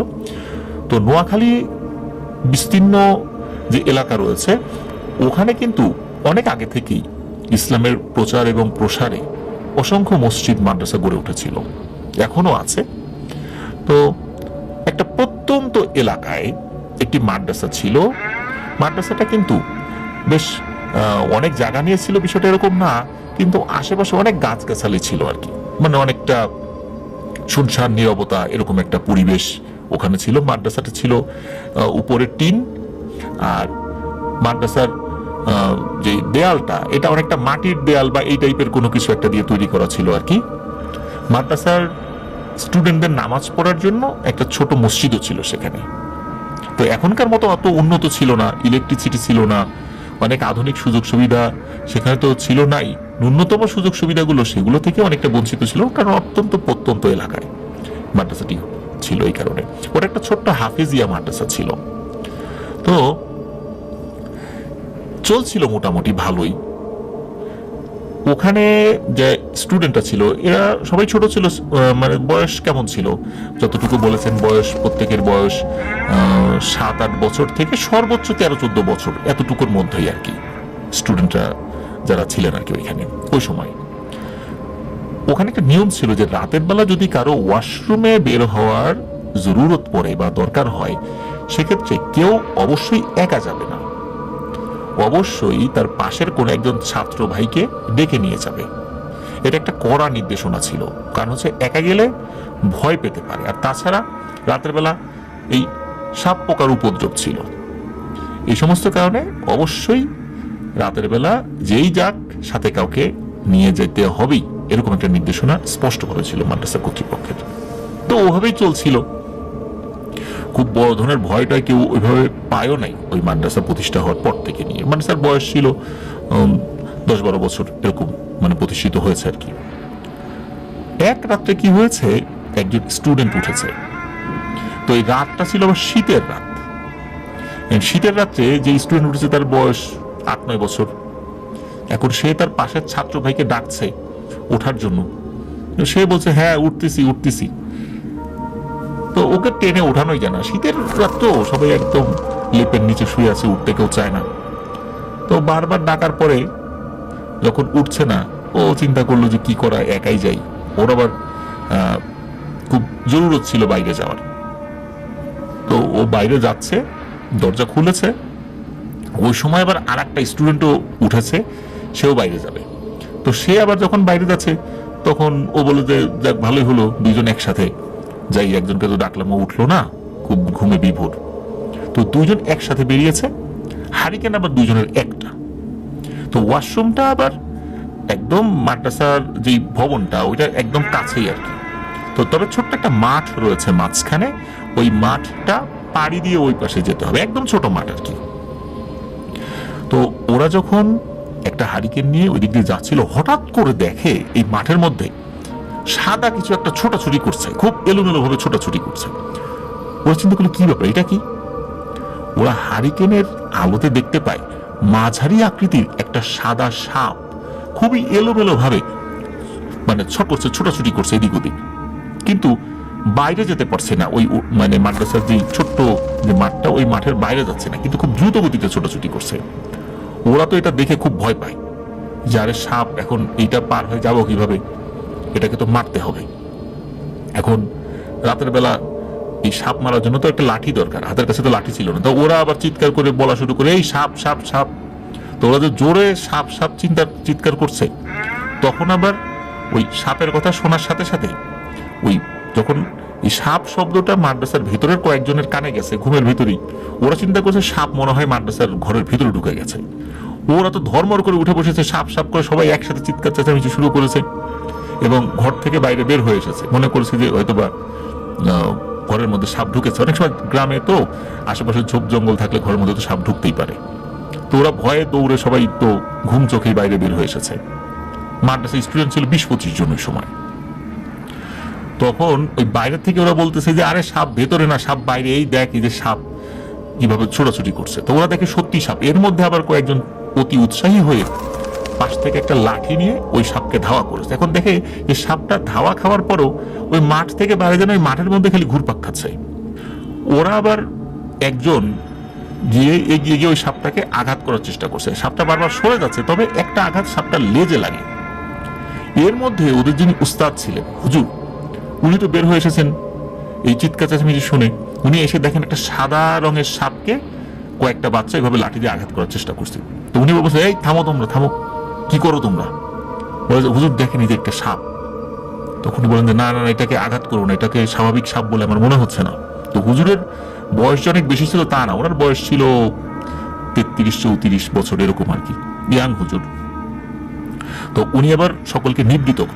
তো স্টুডেন্টরা সবাই সরে আসে। তো উনি দেখলেন যে ওই সাপটা এখন একটা জায়গায় স্থির হয়ে দাঁড়িয়ে আছে, সাপটা ফনা তুলে দাঁড়িয়ে আছে। তখন ওই হুজুরকে দেখছে।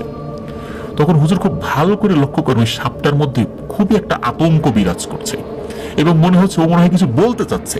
ও বারবার মাথা নামাচ্ছে, উঠাচ্ছে, মানে মনে হচ্ছে ও কিছু বলতে চায়। তখন হুজুর বুঝতে পারেন এই সাপটা মোটেও স্বাভাবিক কোনো সাপ না, এটা অন্য রকমের কিছু একটা হতে পারে। উনি সব স্টুডেন্টদেরকে বললেন যে তোমরা সবাই ভেতরে চলে যাও, বিষয়টা আমি দেখছি। ওস্তাদের নির্দেশনা পাওয়া মাত্রই সব স্টুডেন্টরা ভেতরে চলে যায়। তখন ওখানে দুজন স্টুডেন্ট দাঁড়িয়ে ছিল শুধু। ওই দুজন স্টুডেন্টকে কিন্তু আবার ওই হুজুর চিনতেন, কারণ ওই স্টুডেন্টদের মধ্যে দুজন জিন মানুষের বেশে ওইখানে লেখাপড়া করতেন। তো হুজুর আবার শুধু ওই দুজনকে চিনতেন। ওই দুজন হুজুরকে তাদের পরিচয় দিয়েছিলেন, কিন্তু অন্য ছাত্র ভাইরা কেউ তাদের আসল পরিচয় জানতো না। ওই দুইজন আবার হুজুরের কাছে দাঁড়ান। তখন হুজুর বলেন যে তোমাদের কাছে কি মনে হয়? তখন ওরা বলেন যে হুজুর, এটা নিঃসন্দেহে কোনো জিন, তবে এর বয়স খুবই কম। কিন্তু এত কম বয়সী একটা জিন রাতের এইখানে কিভাবে এলো, এটা আমাদের বোধগম্য হচ্ছে না।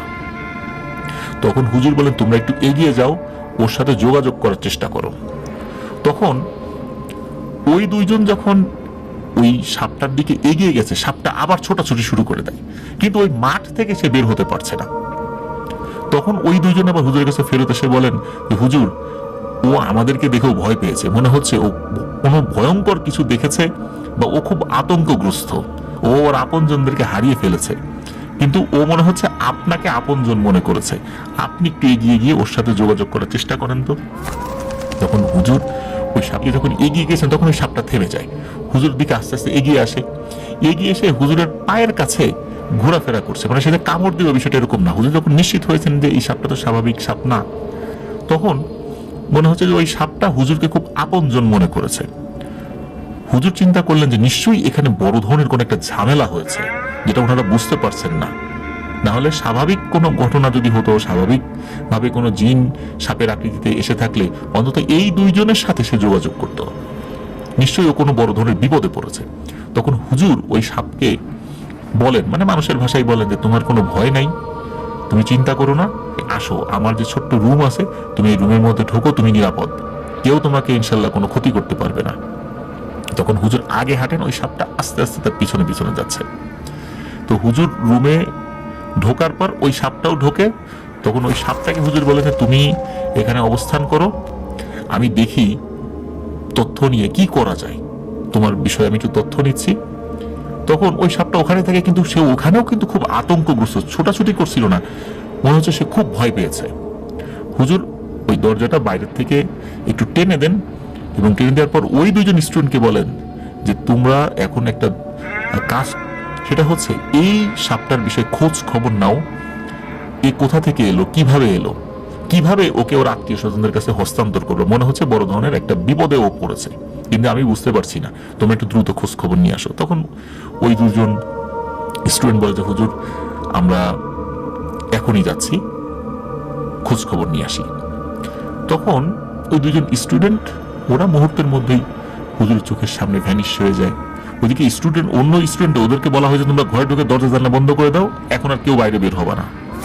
আর বাইরে কি হচ্ছিল এগুলো কিন্তু স্টুডেন্টের ভিতর থেকে আর বুঝতে পারছিল না আর কি। তো ওই দুইজন তো ভেঙে যায়, ওরা তাদের মতো করে খোঁজ খবর নেওয়ার জন্য গিয়েছে। মাত্র কয়েক মিনিট হয়েছে, হঠাৎ করে ওই দুইজন আবার ফেরত এসেছে, এবং ওদের মানে চেহারায় ভয়ানক একটা আতঙ্কের ছাপ। ওরা তো কিন্তু তখন মানুষের শুরুতেই আছেন। তখন ওরা বলছে যে হুজুর ভয়ানক বিপদ, আমরা দেখলাম একটু সামনেই হাজার হাজার জিন যুদ্ধ করার মতো হাতে অস্ত্র শস্ত্র নিয়ে ওইভাবে সজ্জিত হয়ে মাদ্রাসার দিকে এগিয়ে আসছে, এবং ওদের সর্দার আছে সামনে, এবং ওদের চেহারায় খুবই রাগের ছাপ। বুঝতে পারছি না আসলে কি হবে আর ঘটনাটা কি। তখন হুজুরও ভয় পান যে এদিকে তো ওই একটা সাপকে যখন আঘাত করার জন্য কয়েকজন লাঠি নিয়ে ছোটাছুটি করছিল, আঘাতও করেছিল, একজনের একটা আঘাত কিন্তু সাপটা লেজে লেগেছিল। ওই কারণে ওরা ক্ষিপ্ত হয়ে তাদেরকে আক্রমণ করার জন্য আসছে কিনা, এখন কি করবেন উনি বুঝতে পারছেন না। কারণ ওই অবস্থায় উনি আল্লাহর উপর ভরসা করা ছাড়া আর কোনোভাবে মানে আর ওনার মাথায় কোনো চিন্তাই আসছিল না যে এমত অবস্থা উনি কি করবেন, কি দোয়া দুরুদ করবেন। এতগুলো স্টুডেন্ট এখন মাদ্রাসার মধ্যে প্রায় 20-25 জন, ওদের অবস্থা কি হবে, যে বাচ্চারা ভুল করে আঘাত করেছে ওদের কি পরিণত হবে। হুজুর এই সমস্ত চিন্তায় মানে অস্থির, ঘেমে মানে অস্থির হয়ে উনি আল্লাহ আল্লাহ জিকির করছেন, দোয়া দুরুদ আর কিছু মনে আসছে না, শুধু আল্লাহ আল্লাহ আল্লাহ এগুলো পড়ছেন আর কি। হঠাৎ করে উনি দেখতে পান যে ওই আকাশ থেকে হাজার হাজার জিন নেমে আসছে। তাদের চেহারা মানুষের মতোই, কিন্তু অনেক উঁচু লম্বা, এবং ওদের শরীরে এক ধরনের লোহার বর্মের মতো পরা, হাতে এক ধরনের অস্ত্র, এই অস্ত্রগুলো আসলে তরবারির মতো কিন্তু একটু বাঁকানো, এবং ওইটা স্বাভাবিক অস্ত্র মানুষ মানে ওইভাবে কখনো ব্যবহার করে না, এটা ওনাদের অস্ত্র, এটা ওনারা কোন কাজে ব্যবহার করেন, হয়তো বা ওনাদের যুদ্ধ এগুলো ব্যবহৃত হয়। তো ওরা আসেন, ওনাদেরকে দেখেই তো হুজুর আরো ভয় পেয়েছেন, মনে হচ্ছে এখনই বুঝুন মানে প্রাণটা বেরিয়ে যায় শরীর থেকে। এর মধ্যে ওই যে দুই স্টুডেন্ট, এই দুইজন স্টুডেন্ট ওরা তো জিন, ওরা কি করছে, ওদের যে অবয়ব, যে দীর্ঘদেহী অবয়ব, ওরা ওই অবয়বে দাঁড়িয়ে গেছে, কিন্তু ওরা তো নিরস্ত্র। ওরা দাঁড়িয়ে গেছে, হুজুরকে বলতেছেন হুজুর আপনি এতটুকু নিশ্চিত থাকেন, আপনাদেরকে এবং আমার ছাত্র ভাইদেরকে যদি এরা কোনো ক্ষতি করতে আসে, আমাদের দুইজনের লাশের উপর দিয়ে ওদেরকে আঘাত করতে হবে, আমরা দুইজন বেঁচে থাকতে আপনাদের কোনো ক্ষতি ওরা করতে পারবে না। তো ওরা দুইজন তো তাদের অবয়বে দাঁড়িয়ে গেছে। তো যখন ওই যে দলটা এসেছে, ওই দলের যিনি প্রথম দিকে ছিলেন, উনি এসে প্রথমেই ওই হুজুরকে সালাম দিয়েছেন। সালাম দেওয়ার পর তখন ওই হুজুর সালামের উত্তরও নেয়ার মানে অবস্থা নাই আর কি। তারপরে উনি এতটুকু চিন্তা করেছেন, হুজুর যেহেতু সালাম দিয়েছেন নিশ্চয়ই এরা বড় ধরনের কোনো ক্ষতির উদ্দেশ্যে আসে নাই। তখন উনি একটু সাহস ফেরত পান। আর ওই যে দুইজন জিন, ওনারাও ওই সর্দার সালামের উত্তর নিয়ে বলেছেন যে আপনারা যদি এখানে ক্ষতি করার উদ্দেশ্যে এসে থাকেন তাহলে জেনে রাখুন আমাদের লাশের উপর দিয়ে এদেরকে ক্ষতি করতে হবে। তখন ওই সর্দার বলেন যে তোমাদের পরিচয়? তখন বলে যে আমরা এদেরই ছাত্র ভাই, আমরা এখানে মানুষের বেশি লেখাপড়া করি, আর আমরা এই ওস্তাদের শিষ্য, তার ছাত্র। তখন ওই সর্দার বলেন আচ্ছা ঠিক আছে, তোমাদের বিষয়ে পরে কথা বলবো, আমি হুজুরের সাথে কথা বলতে চাই। তখন হুজুরকে বলেন যে হুজুর আপনার ভয় নাই, আমরা এখানে কোনো ক্ষতি করার জন্য আসি নাই, তবে হ্যাঁ ক্ষতি করার জন্য আসি, আপনাদের না অন্যদের, আমরা সেখানে যাব, কিন্তু এখানে কেন আসছি আপনাকে বলি। সেটা হলো আমাদের যে গোত্র, এই গোত্রটা বেশ শক্তিশালী একটা গোত্র। আমাদের গোত্রের যারা বাচ্চারা আছে এরা মাঝে মাঝে বেড়ানোর জন্য বাইরে বের হয়, সেক্ষেত্রে আমাদের গোত্রের জিনেরা পাহারা দেয়। কিন্তু আর একটা গোত্রের সাথে আমাদের একটা শত্রুতা ছিল, তো ওরা যখন বের হয়েছে ওই গোত্রের কিছু দুষ্টু জিনেরা আচমকা আক্রমণ করে বসে। আচমকা আক্রমণের ফলে আমাদের গোত্রের কয়েকজন শহীদ হয়ে যায়। তখন অন্য যারা জীবিত ছিল ওনারা কি করেছেন, দ্রুত এই বাচ্চাদেরকে নিয়ে আমাদের গোত্রে ফেরত আসেন। কিন্তু সমস্যা হয় যে এই বাচ্চাদের মধ্যে একটা ছোট্ট বাচ্চা ছিল, এই বাচ্চাটা যে একদম শিশু, কথাও বলতে পারে না, এই বাচ্চাটা হারিয়ে যায়। আর ও যে কোথায় আছে এটা আমরা পরবর্তীতে বুঝতে পারি। যদি আমরা চলে আসতে দেরি করি তাহলে হয়তোবা এই বাচ্চাটাকেও ওরা আক্রমণ করতে পারে এবং মেরে ফেলতে পারে। আর এই বাচ্চাটা হচ্ছে আমাদের গোত্রের যিনি কবিরাজ বা হেকিম, এই হেকিমের একমাত্র নাতি। আর ওই হেকিমেরও একটাই ছেলে, সেই ছেলের ঘরের এই একমাত্র ছেলে এটা। সুতরাং উনি খুব ভেঙে পড়েছেন, আমাদের গোত্রের যাবতীয় চিকিৎসা সংক্রান্ত ব্যাপারগুলো উনি দেখে থাকেন বা ওনার পরিবার দেখে থাকেন। তো এমত অবস্থায় উনি খুব ভেঙে পড়েছেন। আর তাছাড়া আমাদের গোত্রের একজন সদস্যের জীবন বাঁচানোর জন্য আমরা সকলে জীবন দিতে পারি, এই জন্য আমরা দ্রুত খবর নিয়ে এখানে চলে এসেছি। ভাগ্য ভালো আমাদের থেকে যে এই বাচ্চাটা দলছুট হয়ে গেছে এটা ওই দুষ্টু জিনেরা বুঝতে পারেনি। যদি বুঝতে পারতো তাহলে এখানে এসে ওরা আক্রমণ করত। হুজুর এই সমস্ত কথা শুনে একটু সাহস পান এবং কি হয়েছে বিষয়টা খুলে বলেন। তো বলেন যে বাচ্চাটা এইভাবে ছোটাছুটি করছিল। তখন বলেন যে ও তো আসলে একদম ছোট, ও এই মাঠের বাইরে যেতে পারেনি কারণ ও ভয় পাচ্ছিল, যেদিকে যেত ওদিকে হারিয়ে যেতে পারত, এই কারণে হয়তোবা ও যেতে পারেনি বা আল্লাহ হেফাজত করেছেন। তখন হুজুর ক্ষমা চান ওই ছাত্রদের তরফ থেকে, যে ছাত্রদের মধ্যে একজন ভুল করে লাঠি দিয়ে আঘাত করে ফেলেছে। তখন বলেন যে এটা তো ভুল, এটা নিয়ে আপনাদের প্রতি আমাদের কোনো অভিযোগ নাই, এখানে যে আপনারা তাকে হেফাজত করে রেখেছেন আল্লাহর ইচ্ছায় এতেই আমরা সন্তুষ্ট। তখন এই দুইজন যে জিন, ওই যেই দুজন জিন তাকে দেখিয়ে বলেন যে আপনার এই যে দুইজন ছাত্র জিন, ওর সাহসিকতা আমরা মুগ্ধ, ওরা নিরস্ত্র থাকা অবস্থায়ও যে আমাদের সাথে যুদ্ধ করার জন্য দাঁড়িয়ে গেছে আপনাদের বাঁচানোর জন্য, সত্যি এরকম বীর কোন জিন খুব একটা দেখা যায় না। কারণ যে যার গোত্রের লোকদের জীবন বাঁচাতে প্রস্তুত, কিন্তু সম্পূর্ণ মানুষের জন্য জীবন উৎসর্গ করার জন্য তারা দাঁড়িয়ে গেছে। সত্যি ওদের দুজনের কথা কাজে আমি মুগ্ধ হয়েছি।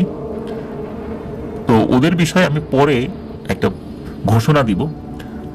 আমি এখন যাচ্ছি ওই গোত্রগুলোর জিনদেরকে আগে শায়েস্তা করে আসি, আর অল্প সময়ের মধ্যেই এই জিনের মা আসবে এবং মা এসে ওকে নিয়ে যাবে।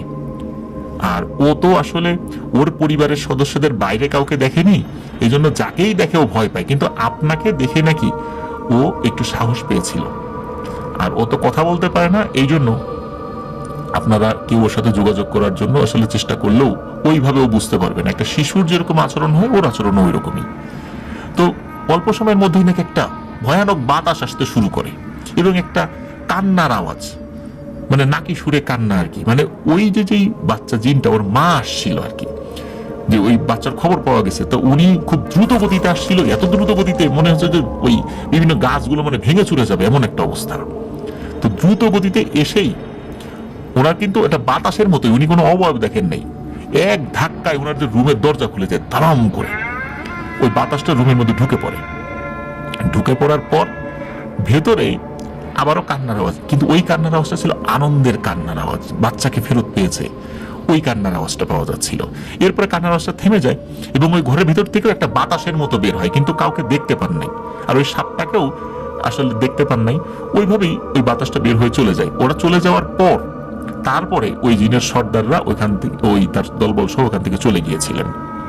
তো এরপরে ওই যে দুইজন জিন, ওই দুইজন জিন কিন্তু আর মাদ্রাসায় থাকতে পারেন নাই, হুজুরের কাছ থেকে বিদায় নিয়ে চলে যান, কারণ তার পরিচয়টা যেহেতু একটু ভালো করে প্রকাশিত হয়ে গেছে, স্টুডেন্টও সন্দেহ করবে, এই জন্য ওনাদের কাছ থেকে বিদায় নিয়ে ওনারা চলে গিয়েছিলেন আর কি।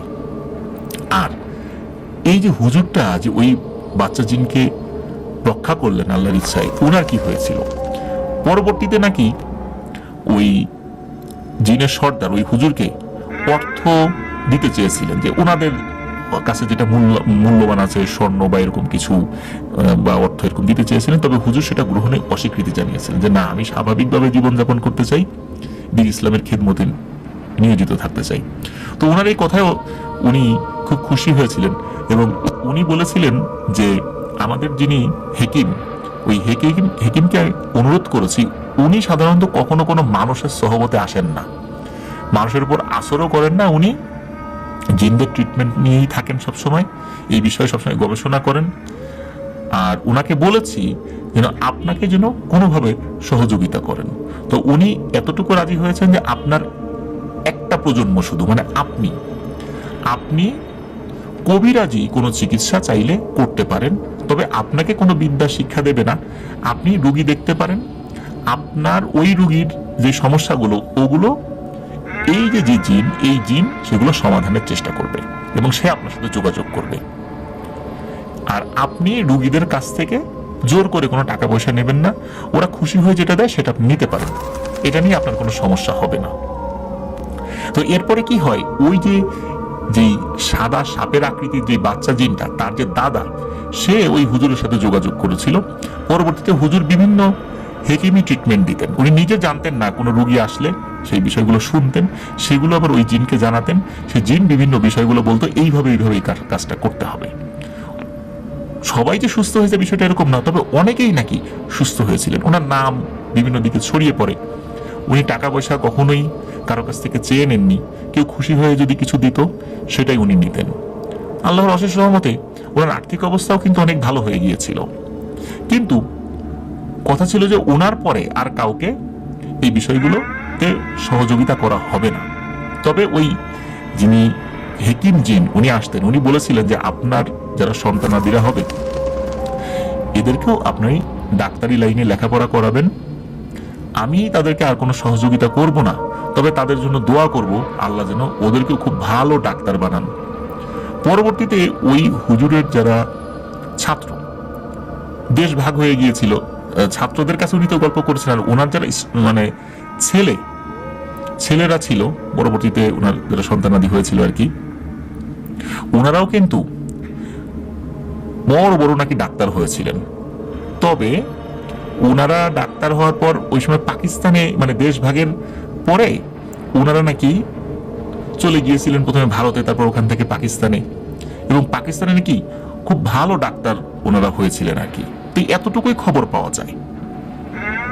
আর ওই হুজুর উনি বাংলাদেশে, ওই সময় তো বাংলাদেশ ছিল না, ওই সময় পূর্ব পাকিস্তান ছিল আর কি, ওই পূর্ব পাকিস্তানের ওই নোয়াখালী অঞ্চলে বিভিন্ন সময় নাকি উনি এসেছিলেন, তবে খুবই অল্প সময়ের জন্য আর কি। ওনার সন্তানাদিরা যখন বড় হয়ে যায়, পাকিস্তানে লেখাপড়া করার জন্য চলে যায়, উনিও পরবর্তীতে পাকিস্তানে চলে গিয়েছিলেন আর কি। তো এভাবেই আর কি এই ঘটনাটা শোনা যায়।